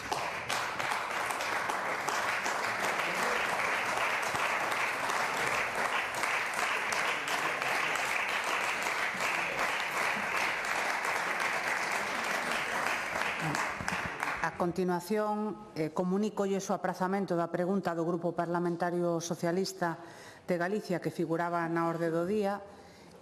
Aproveitando este comentario, pois tamén en nome propio, en nome de todo o Parlamento, por suposto, sumámonos ás palabras da señora Méndez de acompañar no sentimento a nosa compañeira Patricia nestes duros momentos.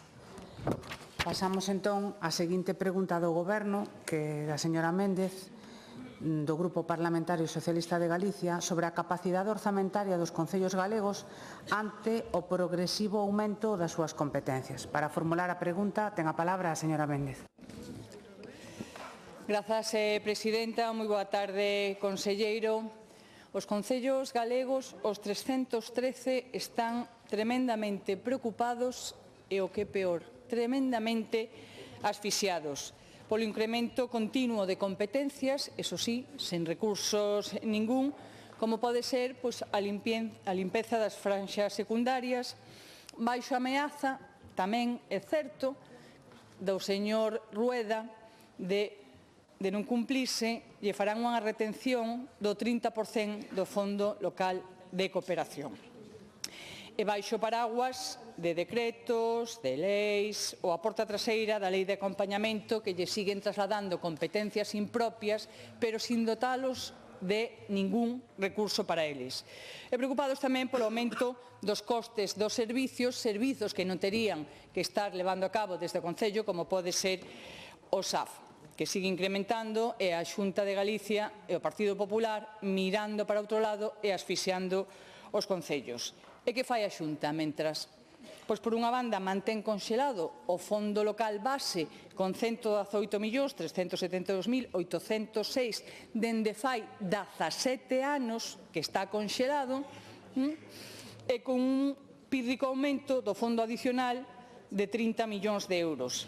O Fondo Local Base, o que se fai con criterios de reparto conxelado, e subimos aqueles que podemos repartir xa un poquinho mellor ao noso antollo. E senón, sempre temos a vía dos convenios, esas transferencias que se fan aos concellos, que me dirá vostede que hai 644 millóns de euros, pero que no último exercicio pechado deixou sin executar 30 millóns, e ademais os que van a dedo, de forma clientelar e de maneira arbitraria por parte da Xunta de Galicia. E poño un exemplo.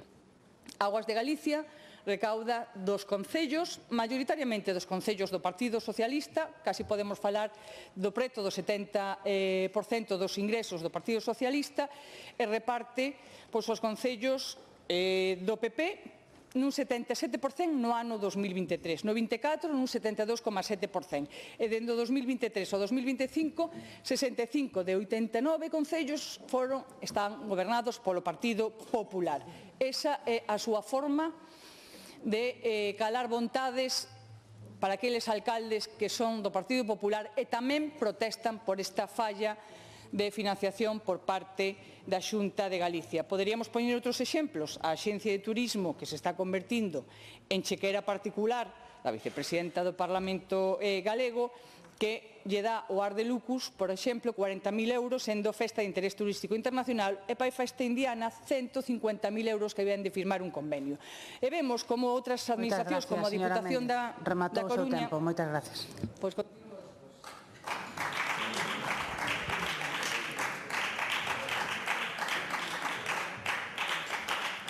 Para darlle a resposta, Ten a palabra o señor conselleiro de Presidencia, Xustiza e Deportes, don Diego Calvo. Grazas, presidente. Señoría, a verdade que é sorprendente que me faga vostede aquí esta pregunta, non? Tendo en conta que vostede foi alcaldesa e que debería de saber deste tipo de cousas, non? Mais ben, parece unha broma de mal gusto amosar a súa preocupación pola financiación dos concellos cando sabe vostede, como ex-alcaldesa que foi, que é responsabilidade do Goberno central garantir a autonomía financiera das comunidades autónomas e das entidades locais.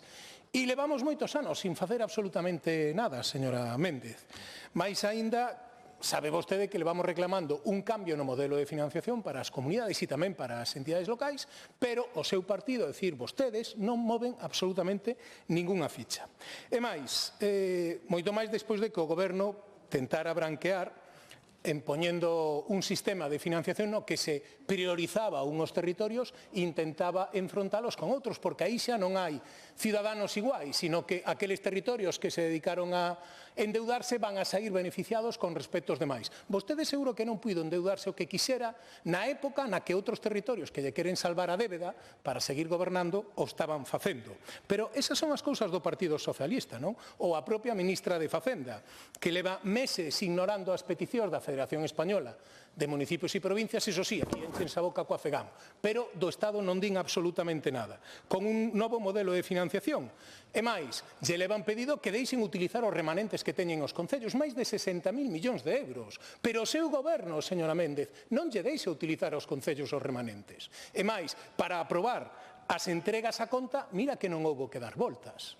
Non querían aprobar as entregas a contas para os concellos, señora Méndez. Eso non lle preocupa, dende o punto de vista da financiación. Olvidouse, porque hoxe veu aquí a falar franxas secundarias e costes dos servicios como o SAF. Tivo a oportunidade de seguir a interpelación a última hora da mañá. Oiga, o SAF, a Xunta de Galicia está aportando o 50%. O Goberno Central non. O País Vasco non lle dé a cabeza e atenda. O País Vasco acaban de comprometerse por escrito hai escasamente pouco máis dun mes que lle vai a dar o 50% porque era un recoñecemento implícito de que até ese momento non o estaba a facer. A Galicia non lle dan. Levamos acumulados máis de 2.500 millóns de euros, pero aí non diga nada. Non vai a ser que iso é responsabilidade do Partido Socialista, non? E de normas estatais, as que vostede facía referencia, oiga, vostede como alcaldesa de Lugo, non sei se lle colleu a Lei de Benestar Animal. Canto gastaba o Concello de Lugo nesa lei? Debía de ser moito, porque hai algunha asociación en Lugo que di que levan 11 meses esperando que o Concello de Lugo lle paga as facturas do ano e non llas paga.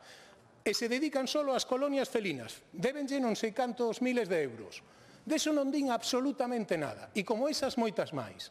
Pois mire, é mentira o que estaba a decir do Fondo de Cooperación Local. O Fondo de Cooperación Local non deixou de crecer. A única diferencia, señora Méndez, e parece mentira, é que estaba garantizado un mínimo. Moitas garantizado. Gracias. Ten un segundo turno. Moitas gracias.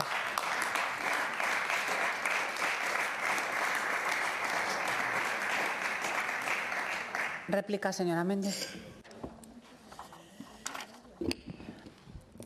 Sabe o que me tocou como alcaldesa, señor conselleiro? A Lei Montoro. Tanto dano fixo esa lei aos distintos concellos de Galicia, inclusive coa taxa de reposición, non deixándonos usar os remanentes, aí sí, sin poder ter un teito de gasto.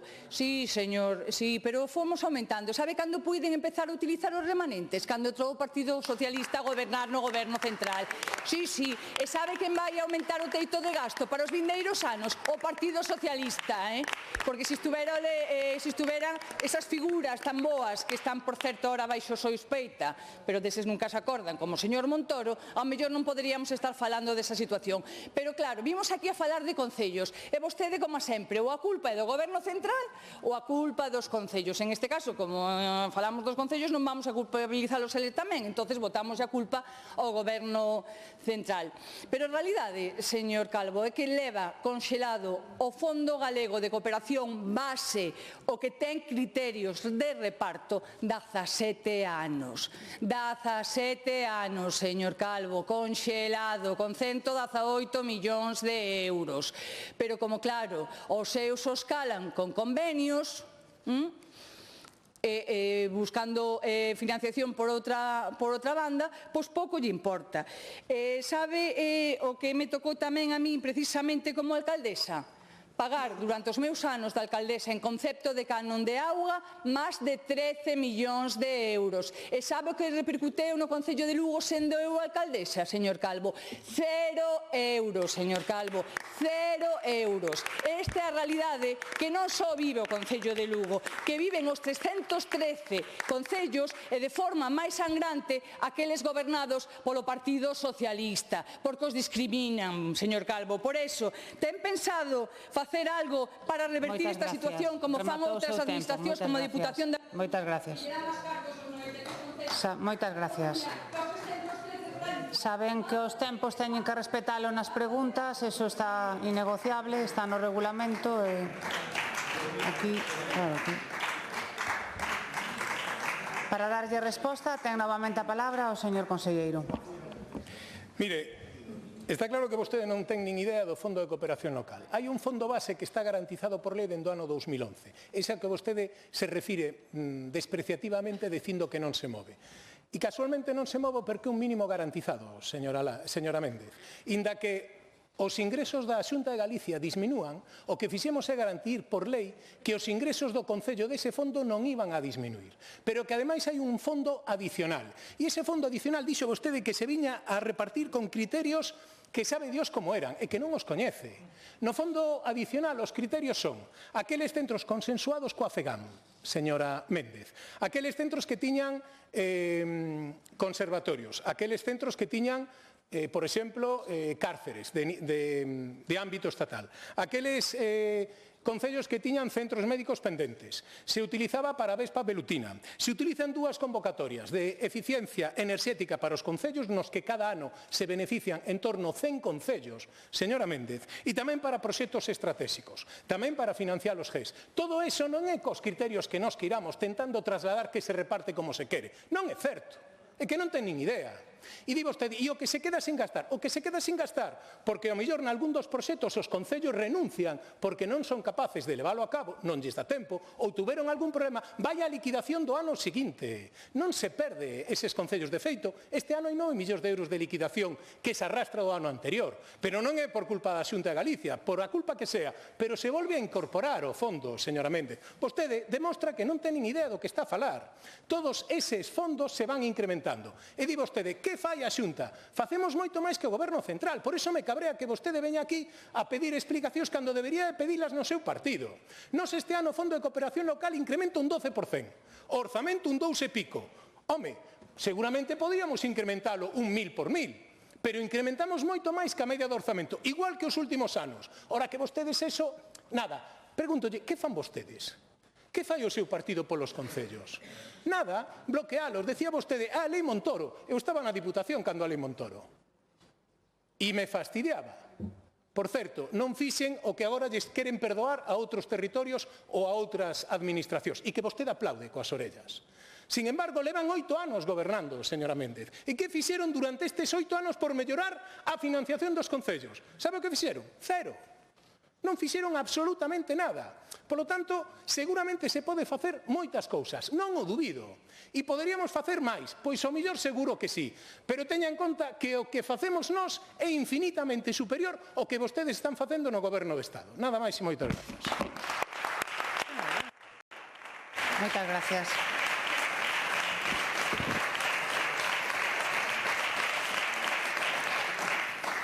Continuamos coa seguinte pregunta de don José Manuel Golpe Acuña e dous deputados e deputadas máis do Grupo Parlamentario do Bloque Nacionalista Galego sobre a política de protección do Parque Natural das Fragas do Eume por parte da Xunta de Galicia. Para formular a pregunta e por tempo de 3 minutos ten a palabra o señor Golpe. Grazas, presidenta. Boa tarde, señora conselleira. As fragas do Eume son hoxe un dos bosques atlánticos máis valiosos de Europa. E precisamente isto é así, non pola xestión da Xunta de Galiza, senón porque os seus propietarios souberon xestionar este territorio durante séculos. A veciñanza deste territorio viveu de xeito sostible das súas frondosas, dos seus castiñeiros, da súa madeira. Souberon como cortar, cando cortar e souberon como replantar. Este coñecemento, este respeto polo monte, é o que hoxe nos permite desfrutar dun enclave natural, etnográfico e ecolóxico único en Europa. No ano 96, sen contar con ninguén, sen contar con os propietarios, sen consenso, a Xunta declarou Parque Natural casi 10.000 hectáreas. máis do 80% desta superficie nese momento era propiedade privada. Esta declaración de Parque Natural provocou que os terreos afectados teñan unha limitación de uso, pero non se ofreceu unha compensación algunha por esta limitación. E isto, señora conselleira, chámase expropiación sen indemnización. Hoxe, 30 anos despois, os propietarios que non están contra o Parque Natural, pero que creen que a protección do territorio debe ter unha compensación xusta. De feito, a Lei de Parques Naturais de Galiza, a Lei Estatal e o propio PRUS que a Xunta aprobou, di claramente que hai que pagar alugueiro ou mercar as fincas cando hai limitacións de uso. Vostedes crearon a lei e vostedes incúmprena reiteradamente, señora conselleira. A Xunta ofrece hoxe precios que rondan os 70 céntimos de euro por metro cuadrado. Voulle facer comparacións, ainda que sean odiosas, en outras partes do Estado, como en Euskadi, estánse a pagar entre 1.500 e 3.000 euros por hectárea. O exemplo de Doñana é paradigmático. O Estado ofrece 70.000 euros por hectárea en axudas a 10 anos para que os agricultores deixen de cultivar. Non considera vostede que os propietarios das fragas do Eume merecen un trato semellante? Pero tamén hai que respetar o dereito a permanecer e explotar a propiedade con compensacións xustas. Hai propietarios que queren seguir no parque, que non piden vender, piden poder traballar a súa fraga, non con liberdade absoluta, pero sí que a liberdade asumible. Demandan compensacións polas perdas de renda e vostedes non nos teñen en conta. E se vamos ao económico, señora conselleira, os datos son claros. Según a información da súa propia web, levan mercadas 100 parcelas que suman 110 hectáreas por algo máis de 640.000 euros. Isto dá unha media, señora conselleira, de 58 céntimos por metro cuadrado. Unha auténtica esmola. E se botamos unha ollada aos orzamentos da súa consellería, non vou falar da reducción do 10% que sufre para o ano que ven, senón ao adicado a compra de terreos nas fragas do Eume, vemos que non hai nin un só euro. Entón, eu pregúntolle, señora conselleira, como pode a Xunta de Galicia promover un cambio real nos usos e aproveitamentos do Parque Natural sen aumentar a dotación económica, sen aumentar o persoal e sen aumentar os medios dedicados ás fragas do Eume? Moitas grazas.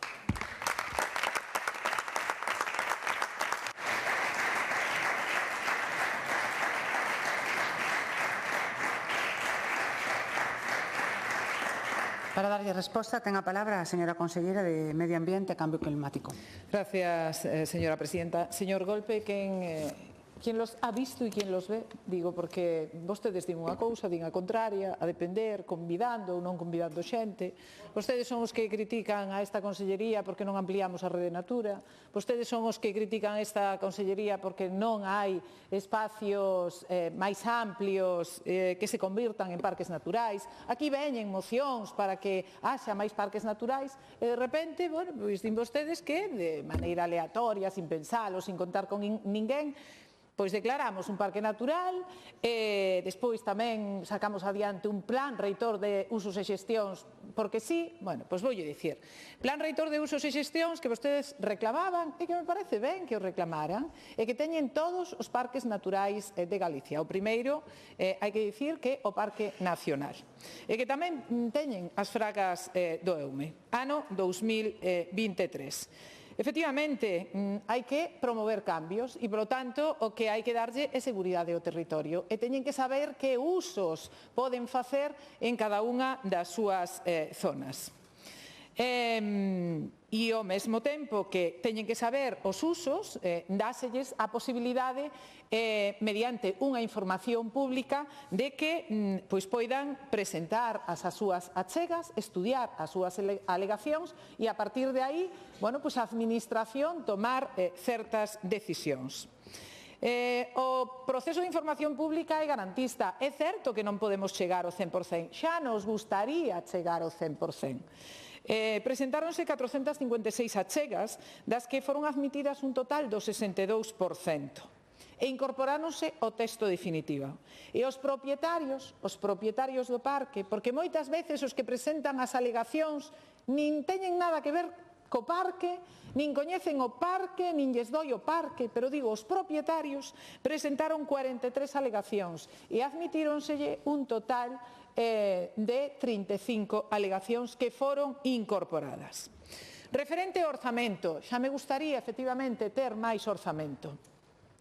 Cando se aprobou o plan reitor, pois falábamos dunha cuantía de 200.000 euros anuais e eu teñolles que dicir que dende o ano 2023 invertíronse un total de 1,5 millóns de euros. E dentro deso, efectivamente, puxose en marcha un sistema para mercar territorio, pero porque os propios propietarios, moitos deles, nos dicían que era unha auténtica carga o territorio. Non lle vexo a cara porque unha diputada se puxo, pero non pasa nada. Entón, é un proceso totalmente garantista onde pois se mercaron 96 fincas que son un total de 109 hectáreas a un total de 29 propietarios que se lle pagou 640.000 euros. Rematou o seu tempo, señora conselleira. Moitas gracias. Rematou. Gracias.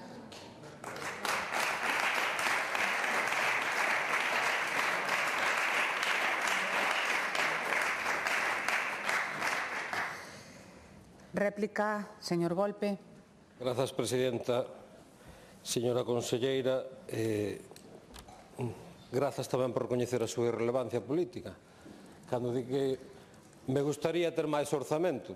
A súa consellería perdeu o 10% do orzamento. Eu iso chamo de ter irrelevancia política. Pero, bueno, centrándonos no que nos ocupa, centrando no tema da propiedade, que é bastante grave, eu supoño que aos representantes das asociacións de propietarios que hoxe nos acompañan na tribuna están doendo os oídos despois de escoitala a vostede, porque non dixo ni unha sola cifra do que eles queren escoitar.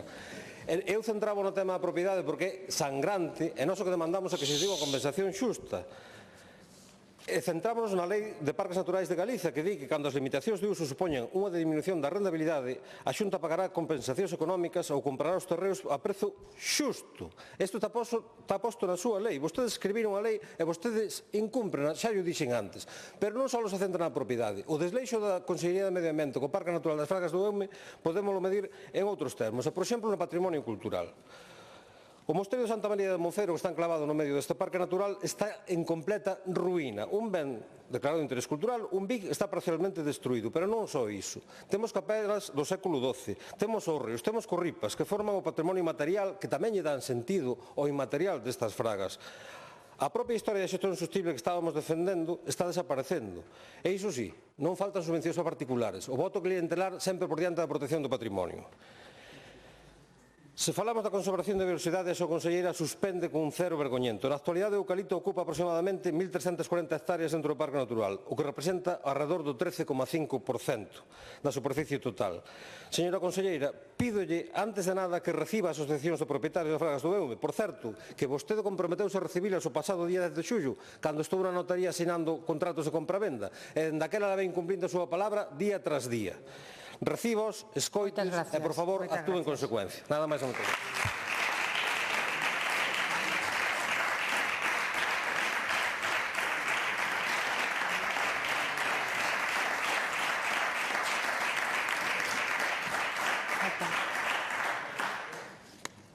Réplica, señora conselleira.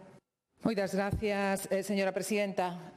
Señor Golpe, si algo nos diferencia é que os desta bancada somos sinceros e sensatos. Claro que me gustaría ter máis orzamento, pero vostedes, como non xestionan un euro, como levan moitísimo tempo sin xestionalo, entón dalles igual ir polo territorio a decir que van a pagar non sei canto para despois non poder facer absolutamente nada. Por eso son os socios de quen son en este momento en Madrid. Esa é a auténtica realidade.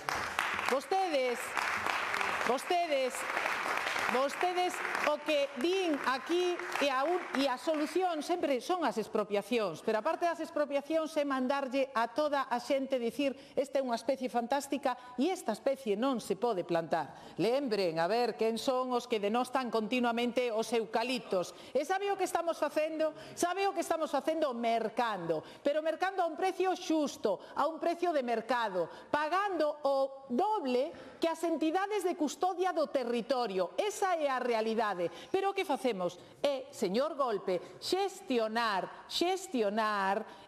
fondos públicos e, polo tanto, a Xunta de Galicia de repente non pode dicir que vai pagar por hectárea non sei canto se non o pode facer. Estamos nun momento onde non expropiamos, decímoslle a xente, aquela que queira vender, estamos abertos a poder mercarlles e levamos pagados 605.000 euros. Levamos invertidos desde o ano 2023 1,6 1,5 millóns de euros.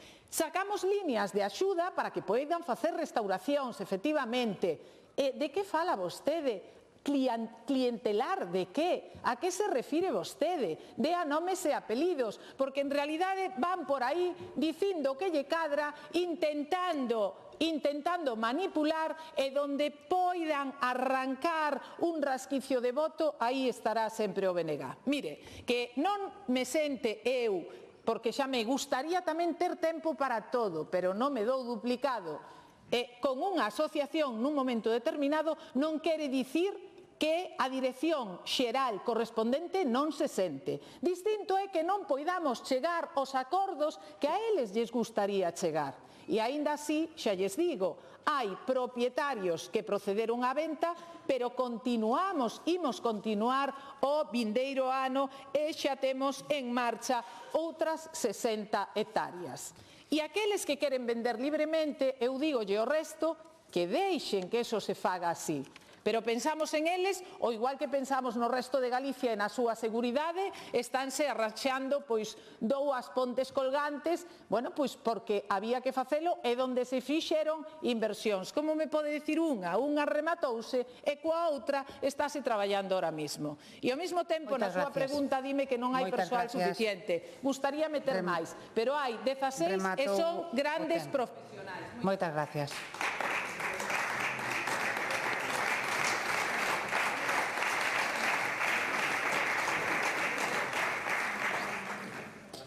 Continuamos coa seguinte pregunta, neste caso de dona Saleta Chao Rivas e dona María Cristina Fernández Davila, do Grupo Parlamentario do Bloque Nacionalista Galego, sobre as demandas da comunidade educativa do CEIP Monte dos Postes de Santiago de Compostela relativas á dotación deste centro de profesorado especialista e persoal coidador. Para formular a pregunta e por tempo de 3 minutos ten a palabra a señora Chao. Grazas, presidenta. Boa tarde, conselleiro, e boa tarde tamén ás persoas que nos acompañan en representación da comunidade educativa do CEIP Monte dos Postes de Santiago e a concelleira de Educación do Concello de Santiago de Compostela. A comunidade educativa do Monte dos Postes leva movilizándose desde comezos de curso para reclamar unha maior dotación de persoal especialista en pedagogía terapéutica e audición e linguaxe e persoal coidador. Movilizacións que empezaron o primeiro día de curso reunindo na entrada do centro educativo a profesorado, familias e alumnado e que tivo a última manifestación pública hai 2 semanas cunha concentración convocada pola AMPA. Movilizacións en resposta á negativa da Consellería a cubrir esas prazas ante as peticións da dirección do centro e a negociación do profesorado coa Consellería de Educación ao longo dos últimos meses.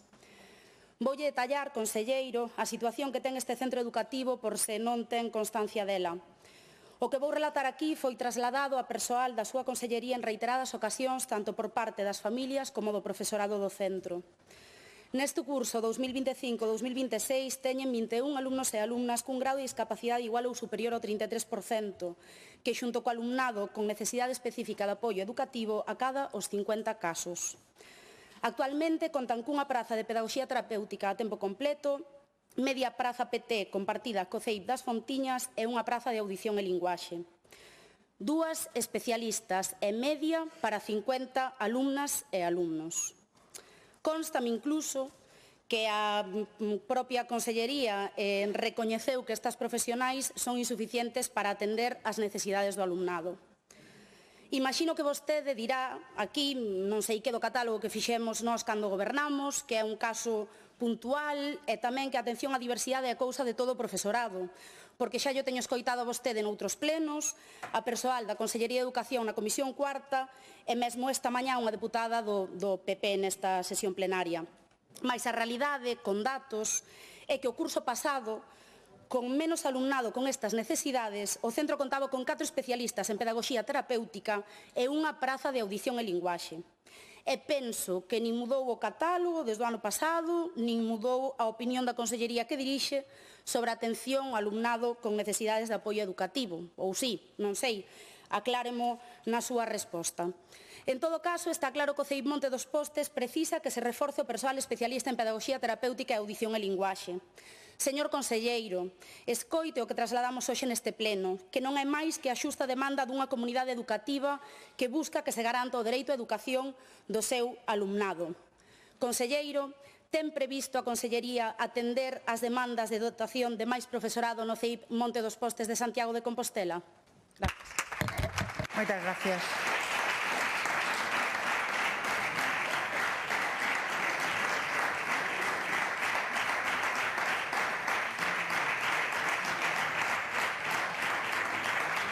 Para darlle resposta, ten a palabra o señor Conselleiro de Educación, Ciencia, Universidades e Formación Profesional, don Román Rodríguez.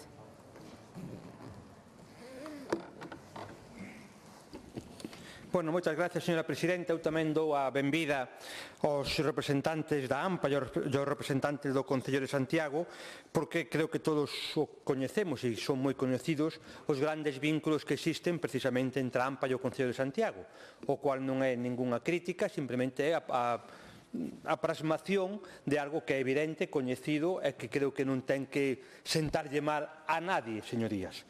En todo caso, creo que é moi positivo que iso exista e que sexa así. Creo que é moi positivo que sexa así e tamén lle agradezco moito a súa señoría que nos dé todos os datos que, obviamente, son coñecidos por a Inspección Educativa. Creo que vostede fixo aquí un redactorio de información coñecido por a Inspección Educativa que, como che dixen, agradezco que o teña feito, pero que, obviamente, entenderá que as decisións que se adoptan en este caso están supervisadas, están adaptadas a unha serie de criterios que son fixados por a Inspección Educativa e que, obviamente, non son arbitrarios nin que non teñen nada que ver, en certa medida, co que vostede plantexou aquí.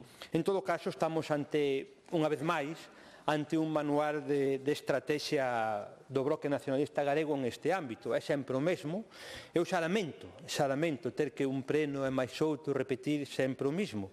Vostedes o que é habitual é que collen un caso concreto, neste caso Monte das Postes, intenten xenerar un discurso absolutamente negacionista da realidade que existe no conxunto de Galicia e que practiquen o que se denomina, o que estamos denominando como unha especie de propaganda inversa, intentando convertir en verdade o que é unha absoluta mentira.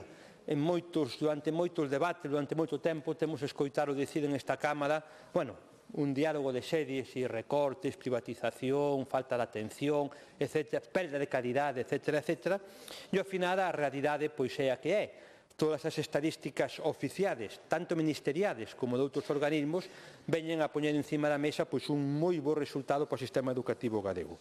Vostedes están nunha liña estratégica da perspectiva política de fomentar o conflito, me parece moi ben, non a compartimos, pero detrás de todo o que vostedes din non hai soporte que o diga, porque en este caso concreto vostede fala dun centro que ten unha oferta de de 455 plazas, 386 ocupadas, é dicir, que hai 70 plazas vacantes, hai 70 plazas libres, onde se cumpren todos os ratios, onde se cumpren todos os cómputos de atención á diversidade, onde tamén o profesorado está por encima, sí, señoría, do catálogo, dese catálogo que vostedes só cuestionan cando fixaron vostedes, verdad?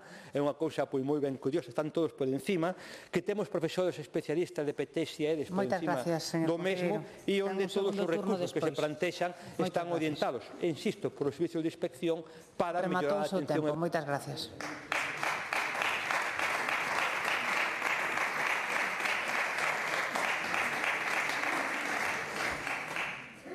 Réplica, señora Chao. A verdade, conselleiro, agradezolle a sinceridade. Creo que os únicos negacionistas que hai neste hemiciclo son vostedes. Non son casos puntuais,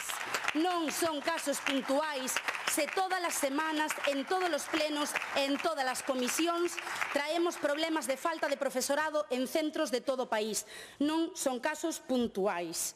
Son as demandas do profesorado que estará de novo de folga a semana que ven, por certo. Por que non atende as súas peticións? E outra cousa, señor conselleiro, non sei se foi moi oportuna pola súa parte ese sinalamento que acaba de facer vostede á AMPA. Terá que dar explicación sobre eso porque imagino que ás familias do alumnado non lle faría moita graza a afirmación que fixo.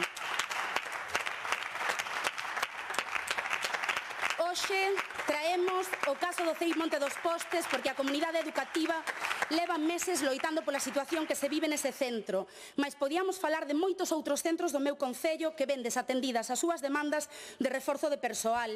E non son casos puntuais, é un problema estrutural, resultado dos seus recortes en profesorado e unha decisión ideolóxica sobre o seu modelo de atención á diversidade, conselleiro.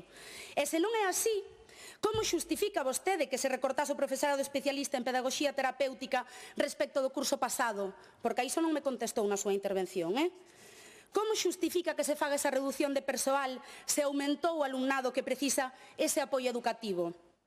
Ten a oportunidade de rectificar sobre unha decisión de recorte de profesorado no CEIP Monte dos Postes e escoitar a comunidade educativa.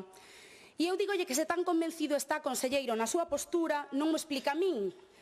Convido a que ao rematar este debate me acompañe e yo explique ás familias, que yo explique aos representantes da comunidade educativa que nos acompañan e que defenda esa decisión política de recortar o profesorado especialista de apoio no CEIP Monte dos Postes. Grazas.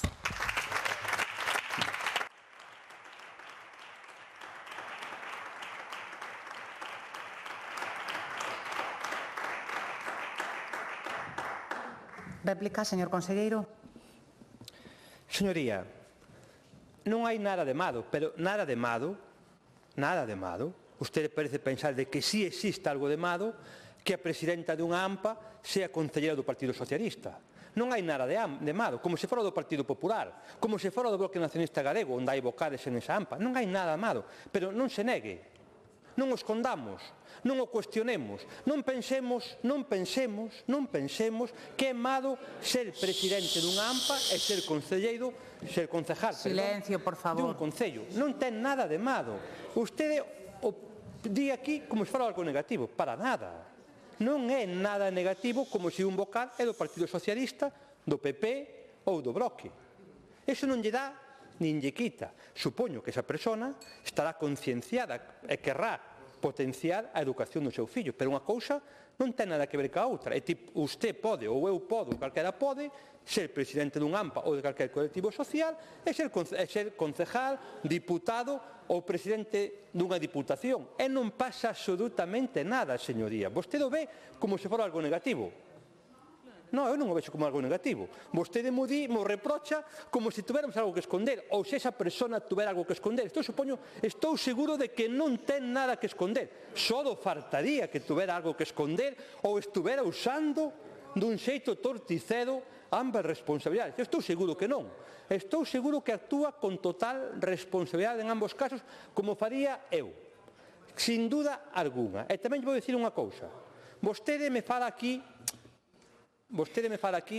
dunha forga e me fala aquí dunha constante reivindicación. Pero, señoría, de que estamos falando? Vostede me di, efectivamente, que hai unha convocatoria da CIGA, bloque, CIGA, e todo dentro do paraguas da UPG, dicindo que vai unha nova folga xerar e incluso fan a verdade que é ben curioso, facendo un pouco algo de mofa de algo tan importante como un enterro para moitas persoas, verdad? Casi se burlan aquí do que é un enterro, do que significa, dicindo que o ensino público galego está como difunte para enterrar. Afortunadamente o ensino público galego, igual que o ensino de Galicia, está moi vivo, e aí están os resultados. E mire usted o fracaso escolar, a reducción do fracaso escolar, mire vostede como evoluciona todo o que ten que ver co FP, mire usted como están os recursos e como está todo o que ten que ver cos indicadores de PISA, mire usted a equidade, a igualdade de oportunidades, mire usted a inclusión, mire usted tamén a opinión das familias. Hai un dato, lle vou poñer un dato, 86% das familias de Galicia, na macroenquisa de convivencia, di que están moi a favor do centro educativo onde está o seu fillo. Mire vostede tamén da redacción dos ratios educativos profesor-alumno. Moitas gracias.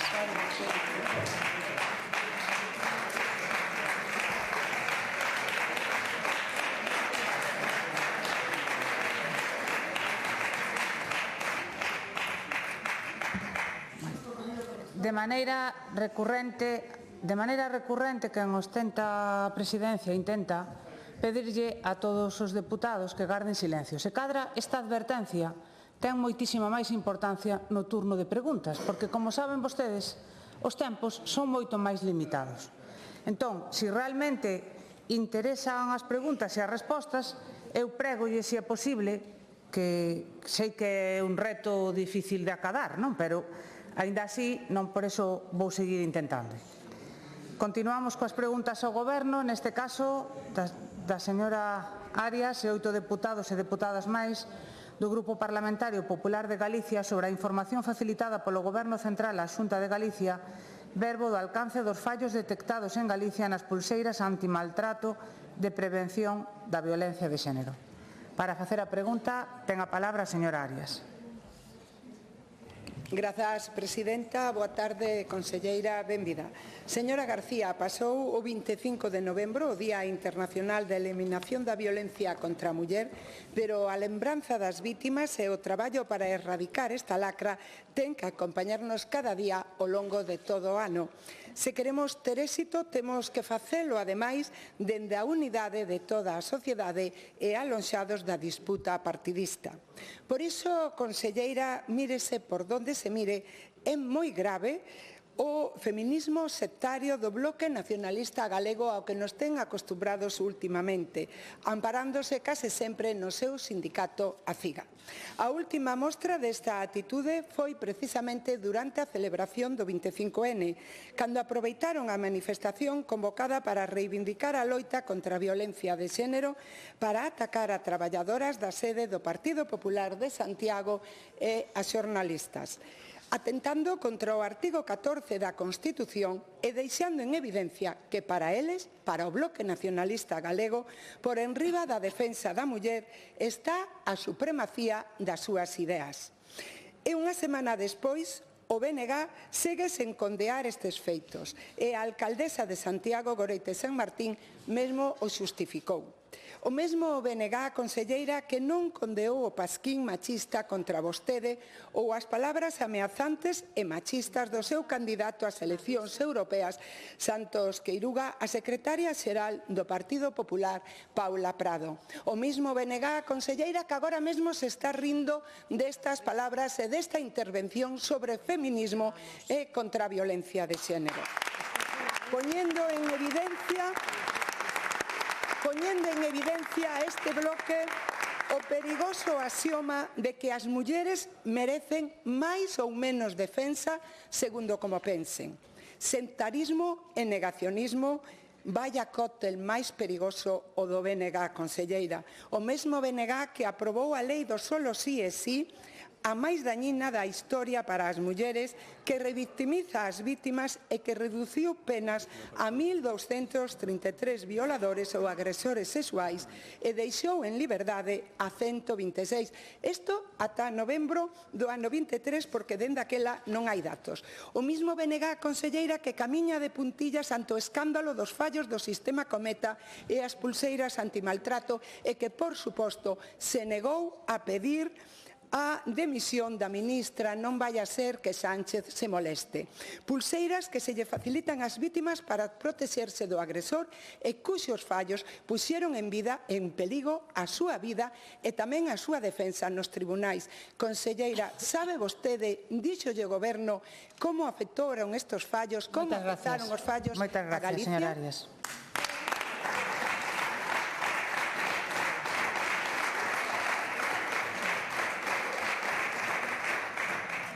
Para darlle a resposta, ten a palabra a señora conselleira de Política Social e Igualdade, dona Fabiola García.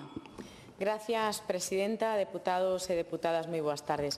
Señora Arias, a resposta curta á súa pregunta é non. Non fomos informados en ningún momento por parte do Goberno Central do número de mulleres galegas que se viron afectadas polos fallos deste sistema Cometa. E non foi en ningún caso porque non llo pedíramos. Eu mesma lle enviei unha carta á ministra de Igualdade solicitando esta información, pero como sempre tiven acalada por resposta. Non sabemos absolutamente nada. Non sabemos se os dispositivos desa baixa calidade fallaron, sabemos que fallaron polo menos 2 veces e que as vítimas foron desprotexidas durante moitísimas horas. Milleiros Señores diputados e deputadas, milleiros de mulleres de España, en lugares de sentirse protegidas, vían nas súas pantallas dos seus dispositivos a mensaxe de comunicación non dispoñible. E non, señorías, non son casos illados como sostén a ministra e como nos quere vender o goberno do señor Pedro Sánchez. Estamos falando de feitos gravísimos, gravísimos que merecen que se depuren responsabilidades e que a ministra de Igualdade dimita. Pero, desgraciadamente, ninguén asume responsabilidades no goberno de España, solamente o que fan é botar cada día balóns fora. O triste é que estamos ante un goberno, o goberno central, que pasará a historia tamén polos múltiples fallos das pulseiras antimaltrato e que pasará a historia por ser o goberno que máis dano lle fixo a todas as mulleres de España. Mentres en Galicia damos pasos adiante na protección das vítimas, o Executivo Central desoe as advertencias e pon en perigo a todas as mulleres e a todo o sistema. Advertencias, señorías, que chegan de policías, de xuíces, de fiscalía, de vítimas, de traballadores do propio sistema Cometa. Pero, mentres tanto, a ministra o único que responde é que non pode asegurar que os dispositivos non volvan a fallar de novo. Que vergoña, señores diputados. Máis nada e moitas gracias. Moitas gracias.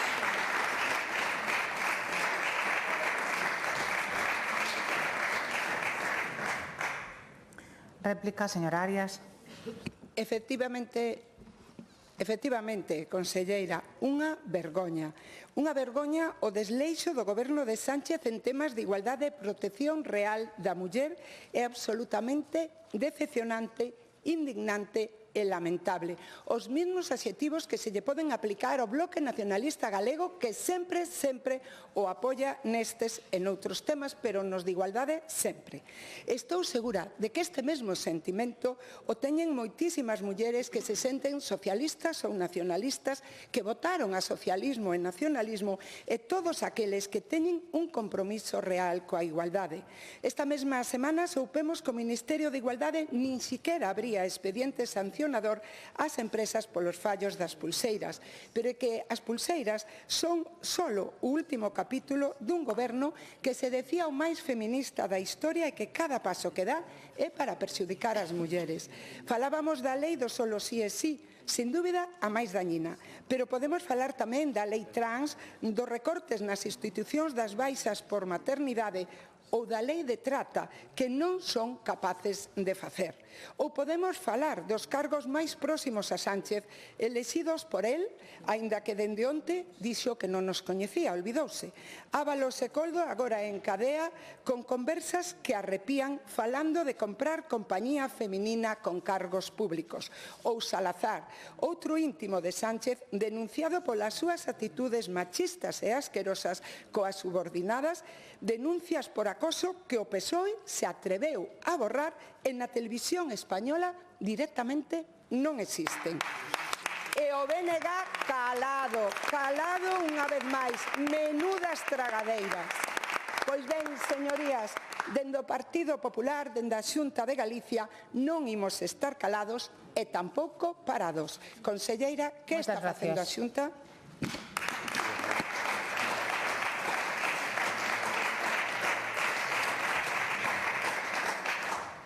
Réplica, señora conselleira. Gracias, presidenta. Señora Arias, estamos de acordo en que é absolutamente lamentable que o Goberno central poña unha vez máis en risco a todas as vítimas de violencia de xénero, pero aínda o é máis que minimice continuamente os erros do sistema Cometa, que intente tapalos e que mire cara a outro lado. Mire, dende Galicia estamos moi preocupados pola pasividade do Goberno do señor Pedro Sánchez coa protección de todas as vítimas. Exiximos dende Galicia que se nos informe o antes posible da existencia destes fallos, de canta é incidencia na nosa comunidade e de cantas mulleres galegas se viron desprotegidas. Queremos saber, miren, onde están os informes técnicos do sistema Cometa? Quen asume as responsabilidades dos fallos? Que medidas concretas vai a tomar o goberno do señor Pedro Sánchez para que isto non se volva a repetir? Pero miren, Ademais, dende Galicia tamén lle pedimos que se mellore a atención de todas as vítimas de violencia de xénero. Pedimos unha vez máis a reforma urxente do sistema Biogen, especialmente no relativo á valoración de riscos de todas estas mulleres. Pedimos unha lei estatal contra a trata, comprometida dende hai anos nese pacto de Estado. Pedimos o reforzo dos xulgados específicos de violencia de xénero, sen que sexa a costa dos xulgados de instrución. Pedimos, por suposto, máis presencia policial para disuadir aos potenciais agresores e para ofrecerlle unha maior seguridade a todas as vítimas. En definitiva, pedimos máis medios e máis recursos, algo que considero que é imprescindible nun momento no que, por desgracia, está en cuestión máis que nunca a protección que reciben as vítimas de violencia de xénero. Señora Arias, como vostede ben sabe, necesitamos un goberno que protexa de verdade a todas as mulleres e non que as desprotexa. Un goberno que estea, en definitiva, á altura das circunstancias. Máis nada e moitas gracias. Moitas gracias.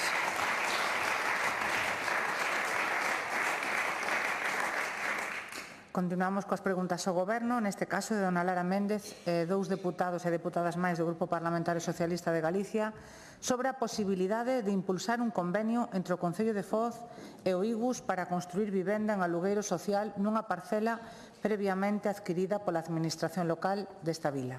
Para formular a pregunta, ten a palabra a señora Méndez. Grazas, presidenta. Moi boa tarde, conselleira. De que falamos? Falamos de vivenda, que é un dereito constitucional, que ademais recolle o Estatuto de Autonomía no seu artigo 27 como competencia exclusiva en materia de vivenda. E por que é un problema? Porque a Xunta de Galicia durante 16 anos nula ou pouca vivenda pública fixo. E os concellos que teñen que facer? Pois a ir ao rescate, como o Concello de Foz, que lle agradezco ao seu alcalde, aos seus concelleiros, que hoxe esteñan aquí e salen ao rescate pola preocupación ante un problema social para mozos e mozas, por exemplo, que teñen que marchar do seu concello e ao mellor concellos limítrofes para poder alugar ou mercar unha vivenda. Porque os alcaldes están a poñer o frente, como é habitual, ante a inacción da Xunta, como está a facer o alcalde de Vigo, a alcaldesa de Coruña ou o alcalde de Lugo. Alcaldes socialistas que salen ao rescate das políticas da Xunta de Galicia.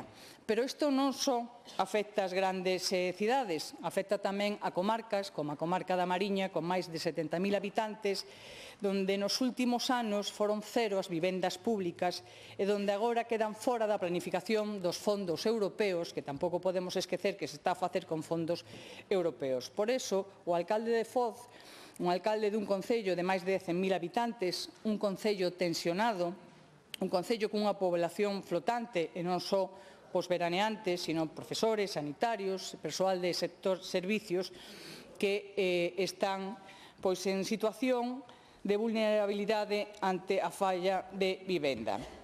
E a demanda cuatriplica a oferta, porque hai incremento de prezos.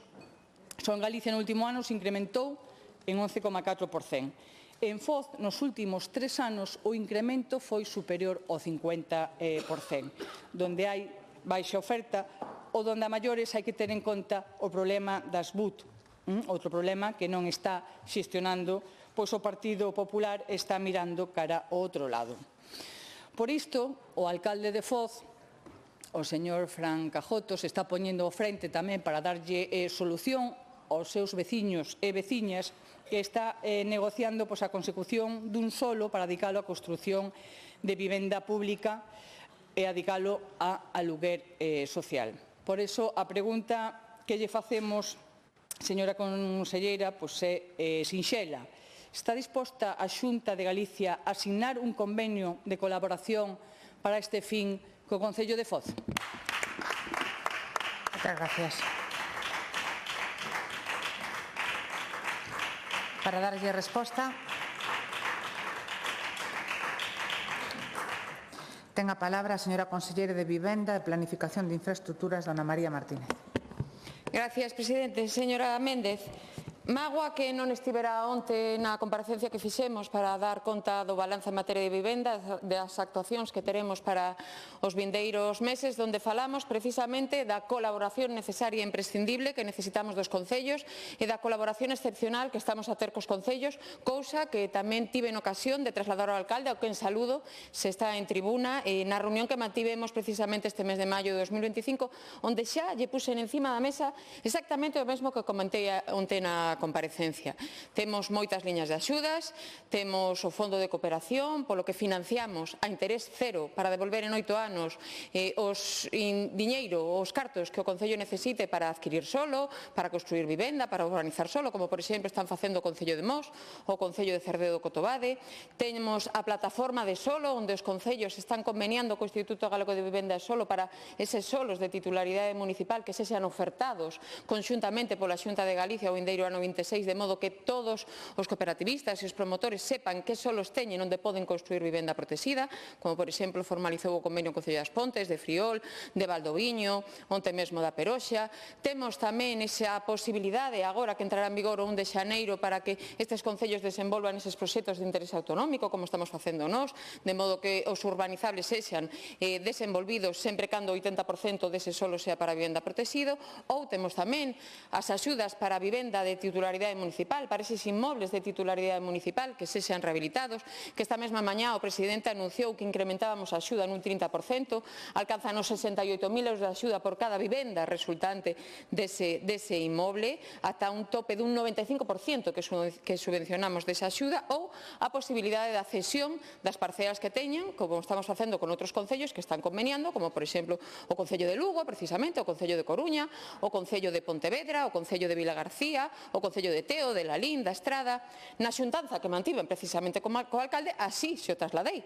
Entonces, no momento en que o Concello de Foz teña solo disponible, pois veremos, estudiaremos esa viabilidade. Por lo tanto, señora Méndez, lle resposto exactamente o mesmo que lle respostei o alcalde, por eso non entendo esta pregunta. Por suposto, colaboración 100%. Din a conocer todas as liñas de axuda que temos, din a coñecer que cando teña unha parcela de titularidade municipal, estudiaremos a viabilidade para a construción de vivenda protexida. Nada máis, señora Méndez.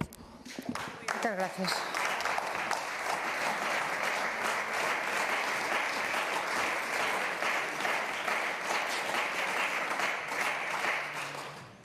Réplica, señora Méndez. Mire, señora conselleira, o feito de que vostede leve pouco máis dun ano á frente da consellería non significa que non teñan un pasado. O dixen fai pouco nunha intervención. Levan 17 anos gobernando e a política en vivenda durante 17 anos foi nula. E agora están a desenvolver políticas en vivenda porque o Goberno de España puxo o foco nesta problemática e o máis importante, puxo fondos, porque se non houbera eses fondos posiblemente non estarían nin facendo toda esta política de vivendas que están a realizar. E a pregunta foi sinxela. Vai vostede asignar ese convenio no momento que o alcalde teña eses terreos á disposición? Porque ao final, se non se pode ver o alcalde de Foz con uns terreos, con un terreo solar para facer vivendas que a Xunta non lle vai a comprometer. Porque isto de estudiar o levan bastante mal, porque son alumnos mal aplicados de estudiar os 5 minutos antes do examen. E iso non lle soluciona a problemática que ten o Concello de Foz ante a falla de vivenda e os prezos elevados que ten o seu Concello polos factores que lle citei, entre outros, pola zona tensionada, por ser un concello costeiro turístico. E outra política que está facendo nula ou mal a Xunta de Galicia. Porque lle dixen, a política de vivenda da Xunta de Galicia na Mariña nos últimos anos foi de 0 vivendas, señora conselleira, 17 anos que levan gobernando ininterrumpidamente, 17 anos, 0 vivenda, e quedan fora da planificación dos fondos europeos, que é a realidade que ten o Concello de Foz. Por lo tanto, lle reitero a pregunta. No momento que o alcalde de Foz teña ese terreo a disposición, porque senón a mellor ten que pensar se o adquire ou non adquire, vai asignar o convenio de colaboración con o Concello de Foz para... Moitas gracias.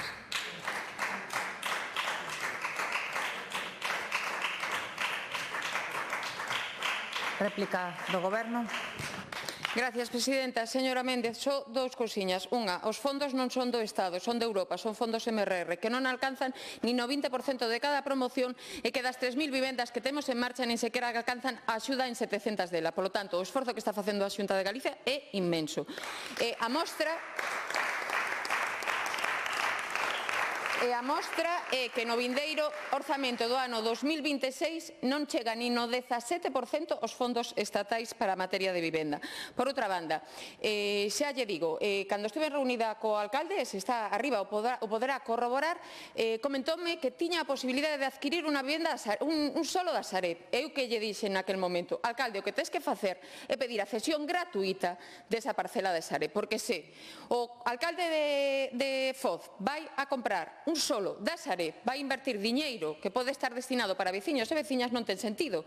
Faga o que estamos facendo nesta Cámara ou o que están facendo noutros concellos, que están a solicitar a cesión tanto das vivendas como dos solos que estén a Sareb en Galicia gratuita ao Concello ou á Xunta de Galicia, como el prefira. Dende logo, o que non é de recibo é que a Sareb lle ceda gratuitamente a SEPES eses solos ou esos inmobles para que SEPES licite un contrato de xestión de servicio público por 55 millóns de euros para que inmobiliarias ou portais inmobiliarias realicen esos alugueiros con vivendas que non van a ser calificadas nin como públicas nin que van ter un precio máximo de renta. Por lo tanto, señora Méndez, sepa de que está a falar. Por suposto, no momento en que o Concello de Foz teña unha parcela dispoñible que sexa de titularidade municipal, dende a Xunta de Galicia analizaremos a viabilidade da construción de vivenda protexida. E se factible, por suposto que conveniaremos co Concello de Foz ou co Concello de Viveiro ou co Concello de Ribadeo, porque sabemos que a Mariña Lucense é moi importante e, lamentablemente, non temos solo de titularidade da Xunta de Galicia, porque se tivésemos solo da titularidade da Xunta de Galicia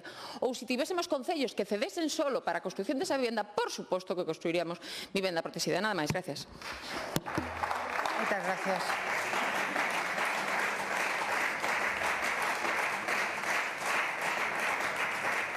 Continuamos coa seguinte pregunta ao Goberno, neste caso de dona Iria Carreira Pazos e dona María Monserrat Prado Cores do Grupo Parlamentario do Bloque Nacionalista Galego sobre as previsións da Xunta de Galicia ante os problemas da sanidade galega no ámbito da atención primaria.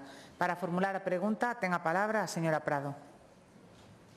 Grazas, presidenta. Boa tarde, conselleiro. E antes de máis, quero saudar aos profesionais que nos acompañan da tribuna, algúns representantes da CIGA, sindicato maioritario na sanidade pública do noso país, que apoia maioritariamente o persoal sanitario do noso país e que convocaron a pasada semana unha folga para pedir solucións á atención primaria, señor conselleiro, contra a intención de cambiar o modelo de atención primaria pola porta de atrás que están vostedes poñendo en marcha e que quedou moi palpable con esa creación desa nova figura do facultativo especialista de atención primaria, o FEAP, que no BNG xa lle dixemos que isto non iba a solucionar absolutamente nada. Afortunadamente, ahora xa lle dixeron os profesionais de que esa lei non solucionou ningún problema e o único que fixo foi deteriorar as condicións laborais e de atención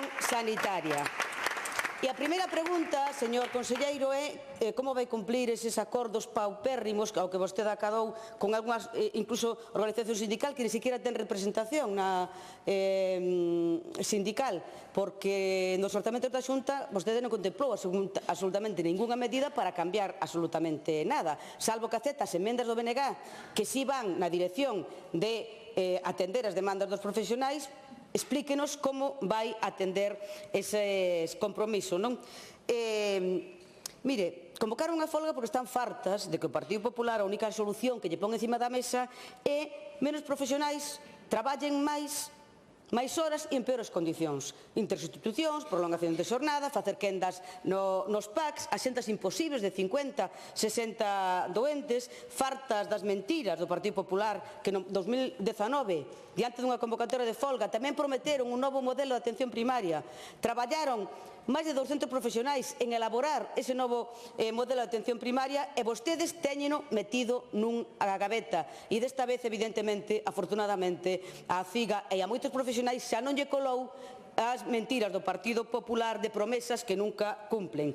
Fartas desas mentiras, de incumplimentos, Porque hai unha evidencia, señor Caamaño, que a política sanitaria do PP está pensada non para aportar solucións e só para vender fume. E vostedes teñen competencias en materia de sanidade. E fíano todo a que non hai profesionais, a que queren formar máis profesionais. E voulle dar un dato.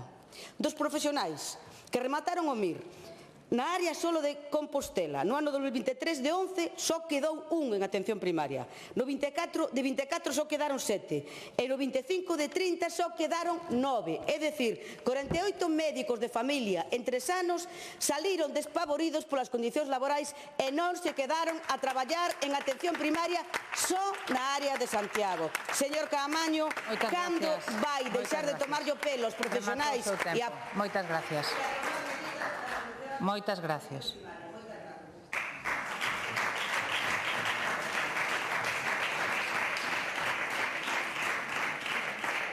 Para dar resposta ten a palabra o señor conselleiro de Sanidade, don Antonio Gómez Caamaño. Gracias, presidente. Saúdos tamén aos profesionais sanitarios e representantes da CIGA que están na grada. Vamos a ver, señora Prado, empezamos ben, coincidimos con o diagnóstico, hai un problema en atención primaria, ¿no? Pero diferimos na visión das cousas, ¿no? Porque sempre que se aborda este tema, vostedes esquecen de 3 cousas que son moi importantes. A primeira, o problema en atención primaria está directamente relacionado con o déficit de profesionais de medicina de familia e comunitaria. A segunda, este déficit non é exclusivo de Galicia. É un déficit que trasciende ao que é España e incluso Europa. En tercer lugar, el principal responsable deste déficit de profesionais de medicina de familia comunitaria es el goberno de Pedro Sánchez, que vostedes apoyan en Madrid, así de claro. De manera que coincidimos no diagnóstico, pero non na visión do tema, ¿no? O problema de atención primaria é un problema que ven que leva anos agravándose, ¿no? Por culpa da inacción e a falta de vontade política do goberno central. Insisto, que vostedes apoyan. En Galicia levamos sendo conscientes deste problema de fai moito tempo, ¿no? Pero o goberno presidido polo señor Sánchez non tomou nos últimos años ni unha sola medida de calado, ¿no? Que buscase solucionar este déficit de especialistas. Ustedes negan esta evidencia, ¿no? Porque viven nunha realidade paralela, pero as cosas son como son. Que facemos nós? Pois actuamos, ofrecendo plazas de difícil cobertura, plazas que vostedes se negan a votar en este Parlamento, ofrecendo contratos de 3 anos de duración a todo o persoal MIR, por certo, os profesionais de atención primaria, os residentes de medicina de familia ten 2 vías de salida. Unha é a urxencia e outra é os centros de saúde. De maneira que hai moitos profesionais que se han quedado aquí. Por tanto, non diga o que din. Mellorando as condiciones tamén de traballo e condiciones retributivas e tamén ofertando máis prazas de MIR de familia ca nunca. Levamos, por tanto, anos incrementando recursos, contratando máis persoal e creando novas categorías. Isto non é inacción, non? O escenario é o que é. Xa falamos disto na anterior sesión plenaria, non? As estimaciones que realizamos arrosan un déficit de 244 médicos de familia no ano 2029. Nos propusemos ante a mesa sectorial iniciar unha negociación de medidas para mellorar a atención primaria e garantir a cobertura sanitaria. A intención da Consellería de Sanidade é negociar sempre con representantes de persoal co objetivo último de chegar a acordos, de evitar o paro convocado. E así o fixemos.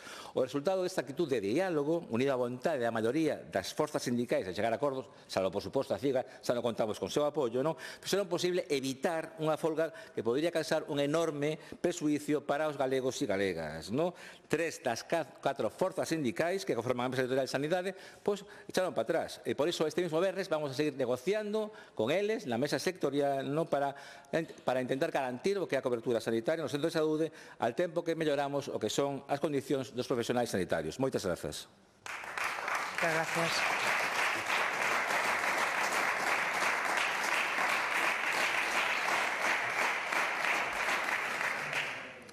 Réplica, señora Prado.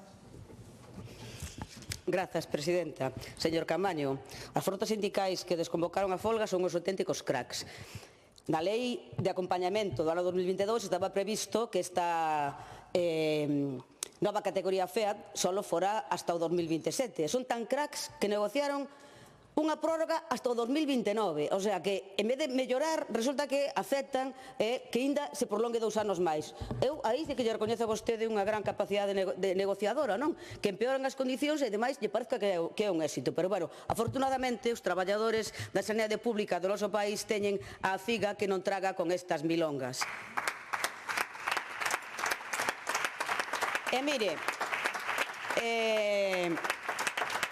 toda a culpa é de que non hai médicos. Eu volvo a decirlle, non. A culpa é de que salen despavoridos. Eu lembrolle que os especialistas fórmanse en especialidade de familia e comunitaria. Este parece normal que alguén que se forma nunha especialidade logo non queira traballar desa especialidade. Por que cree vostede que será? Será polas condicións laborais inaceptables, por esas axendas de 50 e 60 doentes, por ter que traballar mañán e tarde, por ter que atender ao seu cupo ordinario e logo ter que facer quendas nos PACs. Faltos da precariedade, faltos de que lle ofrezan contratos aínda a día de hoxe por semanas e por días. Deixe de mentir, señor conselleiro, deixe de mentir. E vostede ten competencias no orzamento, e os recortes en atención primaria a día de hoxe son de casi 1.600 millóns de euros con respecto ao ano 2009. Galiza é das que menos inviste en atención primaria, solo por detrás de Madrid, é a que menos inviste en pagar os seus profesionais. Quere que lle siga? E iso é responsabilidade exclusivamente do Partido Popular e, polo tanto, de vostede. E, polo tanto, hoxe aquí emplazo, señor conselleiro, a que deixe de mentir, se remangue, se poña a traballar e lle dé as solucións tanto aos profesionais como aos galegos e galegas, porque a sanidade pública é un ben moi... Continuamos. Moitas gracias.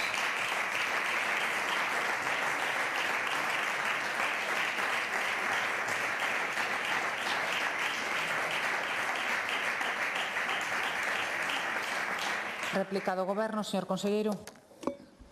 Gracias, presidenta. Señora Prado, levan tantos anos apoiando o Goberno central de mentireiro de Pedro Sánchez que xa se han contagiado, nunca menos dito, nesta época de epidemias e infeccións emergentes, da querencia hacia a mentira. Usted fala de que os profesionais da medicina familia e comunitaria de Galicia son os peores pagados. De verdade está dicindo eso? Se cree vostede realmente eso? Eso é falso. Eso é realmente mentira. Mentira. Mire, cada semana que pasamos discutindo do mismo, non? Sin tomar medidas polo que é o parte do Goberno Central, pois unha semana perdida, non? Debe ser vostede consciente disto, porque tamén debe ser consciente de que a folga contra o Estatuto Marco do Goberno Central, que vostedes apoian, que esa veciña representa un grave problema na atención sanitaria da próxima semana.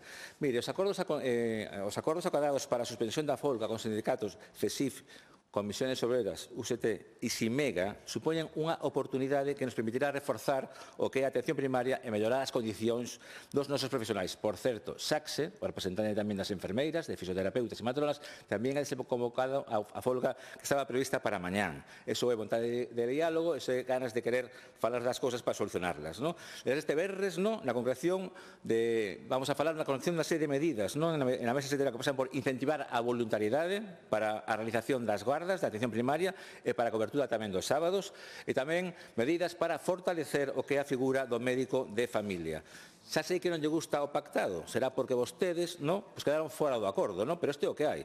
Mire, eu quero agradecer públicamente a esos sindicatos que vostede desprecia, CESIF, Comisiones, UGT e Simega, o seu espírito de colaboración e a súa vontade de chegar a acordos. Nos faremos todo o que as nosas competencias nos permitan, tamén exigéndolle ao Ministerio de Sanidade que deixe de lado a súa inacción. Seguir máis lonxe, a vindeira semana, o Sistema Nacional de Saúde afronta 4 xornadas de folga de médicos. Un paro, señoría, que ten como orixe a falta de vontade política da ministra de Sanidade. Este paro é extremadamente preocupante porque ameaza a asistencia durante unha semana enteira de decembro. Ese paro convocado para 4 días seguidos suporá a paralización de 1.344 cirurxías, 40.000 consultas e 2.400 probas diagnósticas, máis de 43.000 procesos asistenciales cancelados que afectará a outros tantos galegos. Nun mes, ademais, condicionado polas vacaciones de Nadal e cando estamos a vivir un incremento de gripe e de afecciones respiratorias. Non é vostede consciente diso? Señoría, a Xunta foi quen de lograr a desconvocatoria de folga en atención primaria por parte de 4 forzas representantes dos traballadores. Por iso, exiximos á ministra de Sanidade que negocie para evitar un paro de 4 días contra o Estatuto Marco que só en Galicia suporía a cancelación de máis de 43.000 procesos asistenciales afectando a outros tantos galegos e galegas. Moitas grazas. Moitas gracias.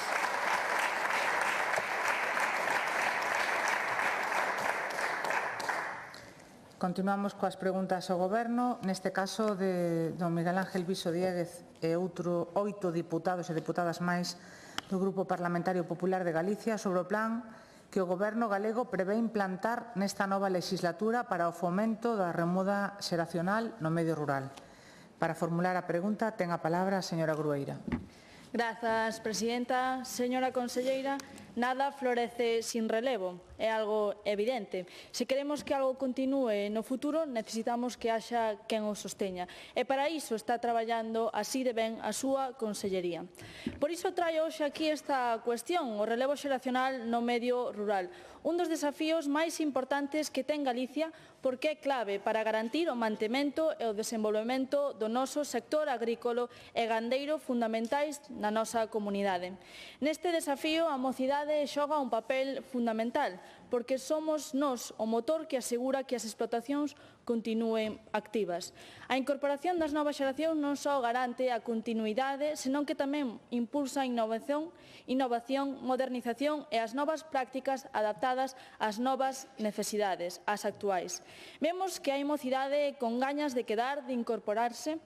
Hai vontade, hai capacidade e teñen talento. E tamén vemos o que está a facer a Xunta de Galicia, que está a traballar para manter abertas as portas, para acompañar a maioría da mocidade, impulsando políticas serias e axudas deseñadas para garantir o relevo xeracional, con medidas que facilitan a formación, a incorporación, o acceso a recursos, servizos necesarios para que poidan desenvolver a súa actividade gandeira sen ningún obstáculo.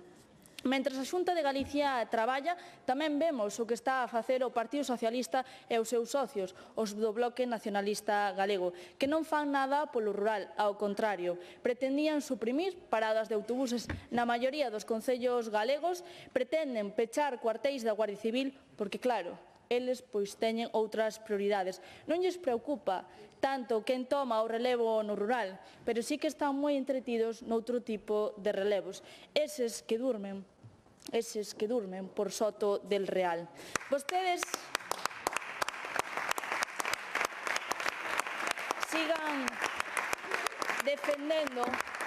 Vostedes sigan defendendo a un goberno corrupto como é o goberno de Pedro Sánchez, que nosotros dende o Partido Popular seguiremos defendendo as persoas que traballan o noso rural, as familias que manteñan as explotacións e a xente nova que queira incorporarse.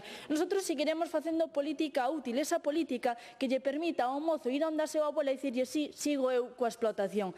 Por iso, señora conselleira, lle traemos hoxe esta pregunta, pola importancia que nosotros lle damos á xuventude ao noso rural. Queremos preguntarlle que está a facer a súa consellería para garantir a remuda xeracional no sector agrogandeiro galego. Máis nada, moitas gracias. Moitas gracias.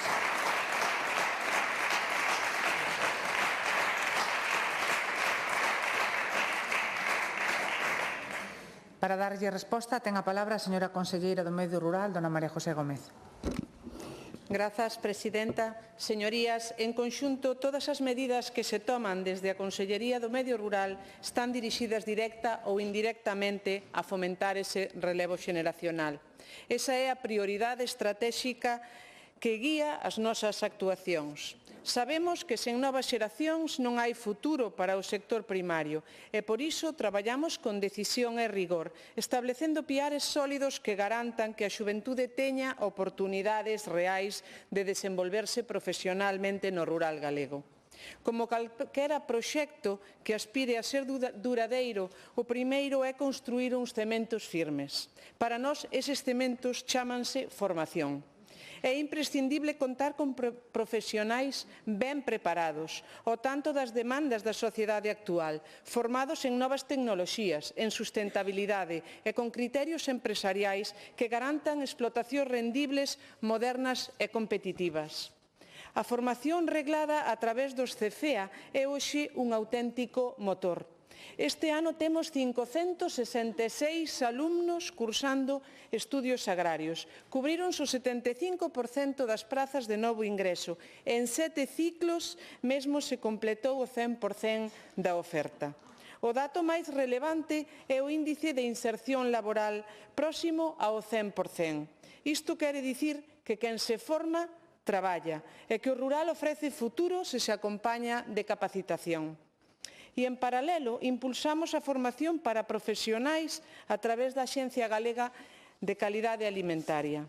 En 2025 programáronse 169 accións formativas, máis de 3.500 horas e 4.000 prazas cun investimento que supera os 540.000 euros. E puxemos en marcha a rede de espazos de especialización e innovación agraria que apoia a transformación, a comercialización e a mellora do valor engadido das producións daqueles que xa están. E unha vez que temos uns bons cementos, hai que seguir construindo a base, empezando por esas axudas ao relevo xeneracional. A convocatoria de 2025 exclusiva para os mozos está dotada con 36 millóns de euros, con achegas que poden chegar ata os 320.000 euros por beneficiario. E os resultados están aí. Dende 2009 levamos incorporados ao agro máis de 5.000 mozos e mozas. E isto non son promesas, son feitos, son proxectos en marcha, explotacións vivas no noso territorio. E completamos isto con un programa clave, que é o da titorización, implantado en 2024 e do que se beneficiaron 544 mozos acompañados de 48 titores, que lles ofrecen ese asesoramento real e personalizado nos proxectos que van a implantar. Grazas. Moitas gracias.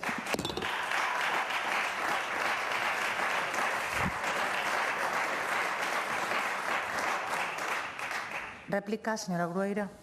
Grazas, presidenta. Grazas, conselleira, pola claridade e polo detalle das explicacións. O relevo xeracional pois non se garante só con discursos, senón que se garante, como vostede acaba de demostrar, con feitos. En Galicia, hoxe hai feitos, e por iso, dende o 2009, como vostede acaba de dicir, vemos como se incorporaron máis de 5.000 mozos e mozos á actividade agrogandeira en Galicia.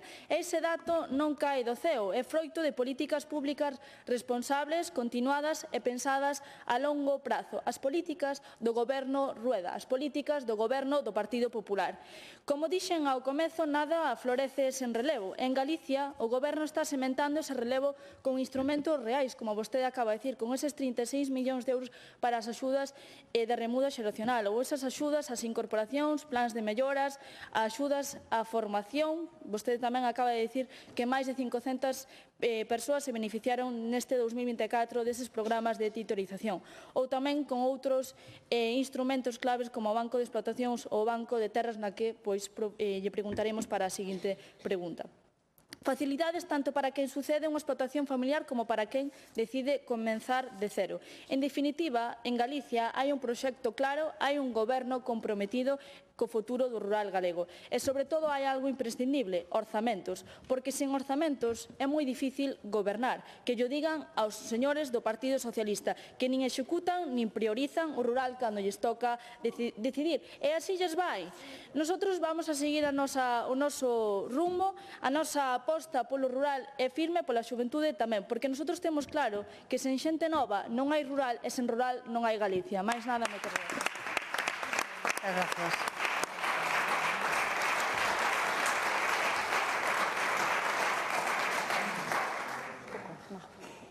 Réplica, señora conselleira.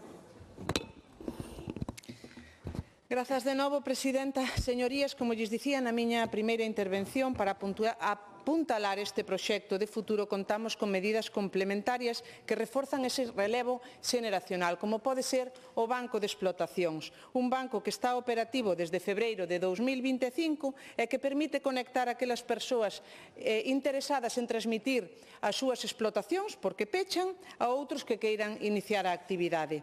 Xa hai explotacións visibles no visor público nas provincias de Lugo, A Coruña, Pontevedra e mesmo en Ourense. Existen solicitudes xa de intermediación con reunións e mesmo principios de acordo. Ademais, este mes publicaremos a orde pola que se establecerán esas axudas para as bases reguladoras para as axudas da sucesión nesas explotacións agrarias, co fin de convocalas en 2026 por un importe de 2,1 millóns de euros. Traballamos tamén na mellora da transformación e da comercialización, apoiando a calidade diferenciada, as denominacións de orixe, a artesanía alimentaria e o valor engadido, como fixemos onte nesa posta en valor coa cata dos queixos ríos e meles de Galicia. Impulsamos a formación agroforestal, favorecendo a adquisición de competencias prácticas no uso das TIC e das boas prácticas. E reforzamos a I+D+I con proxectos dirixidos a solucionar retos concretos do noso sector. E o plan de mellora das infraestructuras rurais continúa en 2026 para apoiar os servicios públicos, as oficinas rurais e a atención á cidadanía máis próxima e eficaz. E actuaremos tamén, como vimos facendo todo agora, na mobilización das terras e apostamos polo asociacionismo, imprescindibles para reducir custos de produción e incrementar ingresos. Pero tamén pola modernización dos nosos regadíos, pola conservación da paisaxe vitivinícola, polo incremento da rendibilidade das producións, incluindo a recuperación das razas autóctonas con esas axudas á recría. E quero destacar outro aspecto esencial, as políticas dirixidas ás mulleres rurais. Estamos a piques de contar co Estatuto da Muller Rural, que publicamos a semana pasada no portal de transparencia, para que se nos fagan as achegas que se considere oportunos, porque sabemos que sen elas non hai desenvolvemento nin futuro no campo galego. E todas estas accións compleméntanse co apoio da PAC, porque coa mellora de servicios básicos, coa fixación da poboación, porque o relevo xeneracional non se construe só con formación e axudas, senón con un ecosistema completo. E remato, señorías, en 2026 continuaremos nesta mesma liña. Cando algo funciona, non hai que facer experimentos, nin cambialo, senón mellorar o que sexa necesario para seguir traballando duro, escoitando aos sectores implicados, como facemos dende a Consellería do Medio Rural. Moitas gracias.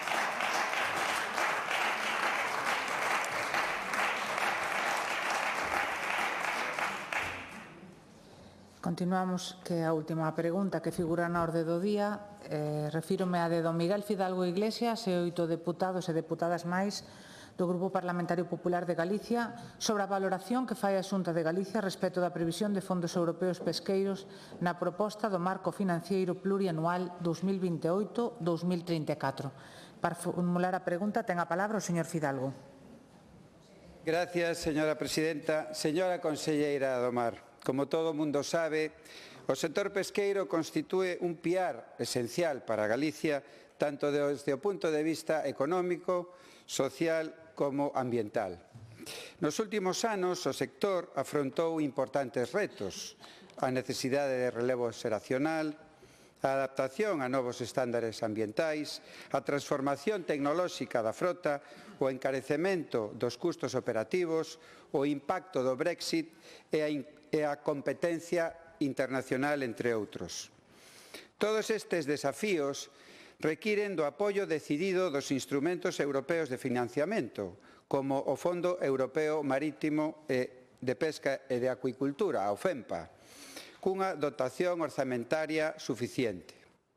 Nos últimos meses coñecemos a proposta da Comisión Europea para o Marco Financeiro Plurianual 2028-2034, que supón un recorte do 67% dos fondos pesqueiros, pasando de máis de 6.100 millóns de euros a apenas 2.000 millóns de euros que se prevén destinar no novo marco. Hoxe mesmo, o Diario Oficial da Unión Europea publica unha resolución do Comité Europeo das Rexións sobre este marco financeiro, onde alerta que a proposta é claramente perxudicial porque recentraliza competencias, reduce o papel das rexións e pon en risco a política de cohesión que garante investimentos e igualdade entre territorios. Para Galicia, a comunidade máis dependente da pesca de toda Europa, este recorte non é un axuste técnico, é un golpe directo á nosa economía, ao noso emprego e ao noso modelo de vida no litoral. A pesca non é un adorno, non son luces de Nadal. Este sector é un motor económico estratéxico para Galicia. 9.000 millóns de euros de facturación, 2.400 millóns en exportacións e 50.000 empregos directos e indirectos. E o que é máis importante, é a alma económica e social de moitas comarcas costeiras que dependen totalmente do mar para vivir. Por iso, sorprende máis, señora conselleira, o silencio cómplice de algúns. o bloque negacionista galego máis preocupado polos peixes que polos pescadores e o Partido Socialista máis pendentes de non incomodar a Madrid que de defender a nosa xente. Así se explica que no pacto de investidura de Pedro Sánchez non puxeran ningunha palabra sobre pesca nin marisqueo, ningunha sola. Mentras Galicia traballa e o Consello Galega de Pesca aproba por unanimidade un dictame serio e riguroso que vostede entregou en Bruselas, outros agochan a cabeza. Por iso lle pregunto que valoración. Moitas gracias.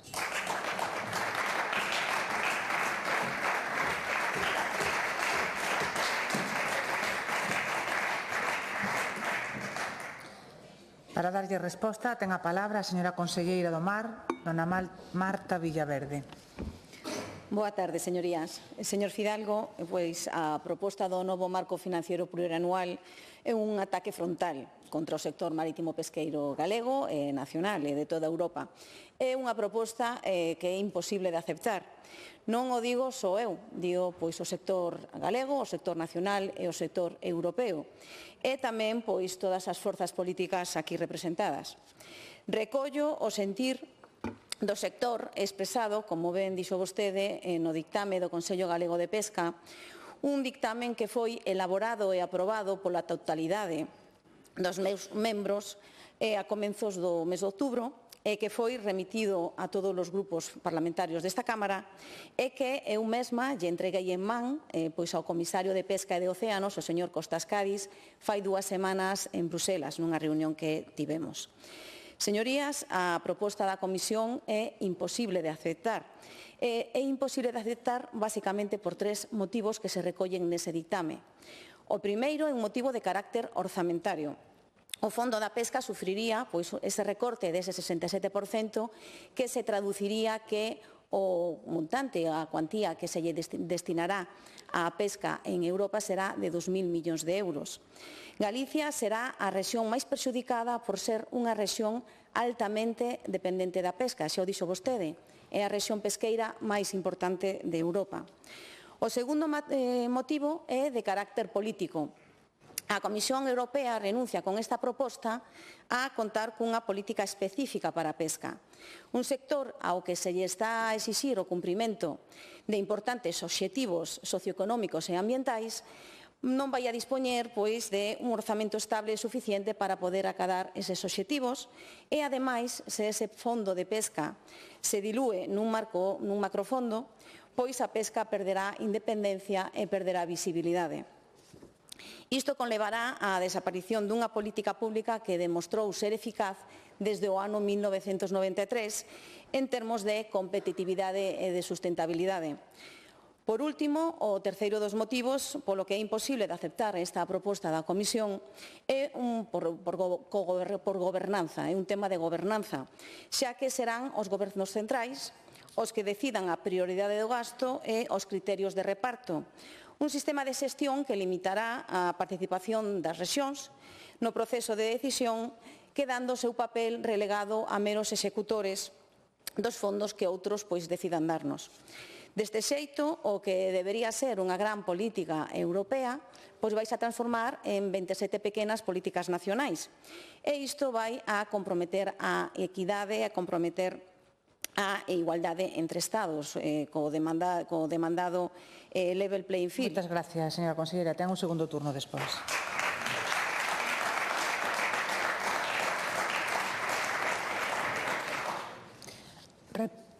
Réplica, señor Fidalgo. Gracias, presidenta. Concordamos con vostede, señora conselleira. Nun momento no que o sector pesqueiro está seriamente ameazado polo posible recorte do Fondo Europeo, o mínimo que se podería esperar do Goberno de España é compromiso, rapidez e implicación real. Pero, lamentablemente, o que estamos vendo é todo o contrario. Normal, están a outras cousas. O ministro Planas, que debería ser o primeiro interesado en liderar esta defensa, leva meses demostrando que a pesca non figura entre as súas prioridades. nin respostas rápidas, nin coordinación efectiva, nin siquera unha mínima atención aos avisos que Galicia ven facendo desde fai tempo. Galicia solicitou en xullo unha conferencia sectorial para traballar unidos fronte a este risco, pero o Ministerio deixou pasar as semanas sen dar sinais de vida. Pero a pesca galega non pode esperar. Galicia fixo os deberes, reuniu o Consello Galego de Pesca a primeiros de agosto, creou un grupo de traballo co sector e en outubro aprobou por unanimidade un dictame que rechazaba a proposta da Comisión Europea sobre o futuro marco financeiro. E que fixo o Goberno de España? Nada, porque non hai ninguén ao timón. Unha reunión en setembro en Madrid para falar de agricultura e moi pouco de pesca. Nada máis que nós saibamos. Todo apunta, señora conselleira, que ao ministro Planas pouco lle importa a pesca. Xa o sabemos, que no Partido Socialista son máis de cava catalán ou de chistorras.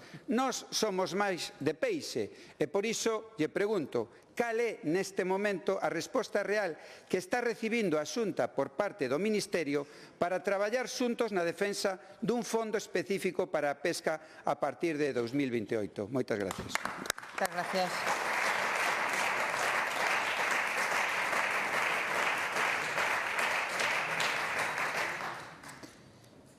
Réplica do Goberno, señora conselleira.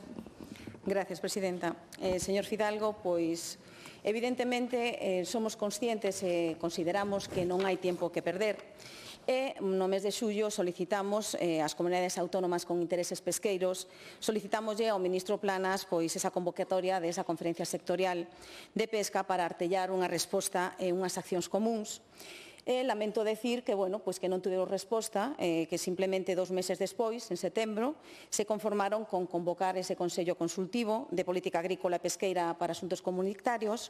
En ese encontro, pois, o ministro Planas asumiu e anunciou como propia a posición que levábamos tanto tempo defendendo dende Galicia e congratulámonos por iso porque demostra que Galicia está facendo o que hai que facer para defender o sector. Pero tamén debo decir que o señor Planas danos unha de cal e dúas de area, porque tamén nos anunciou a creación dun grupo de traballo cos gobernos autonómicos, pero que, lamentablemente, chegados ao mes de decembro, onde estamos, pois nada sabemos. Señorías, nós non queremos facer unha crítica, o que queremos é que se apreme ao Goberno Central para que traballe. Todos estamos no mesmo barco.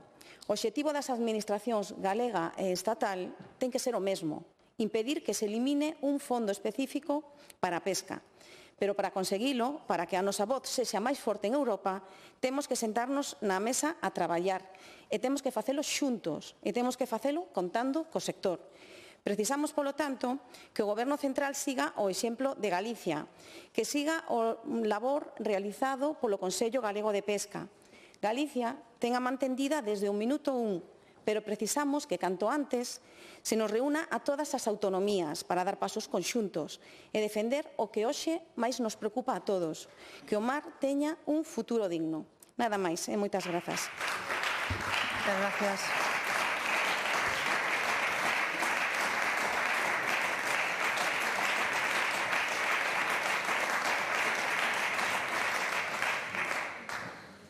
Como anunciaba antes de dar paso a esta era a última pregunta, por conseguinte rematamos a sesión. Boa tarde, noite a todos e todas.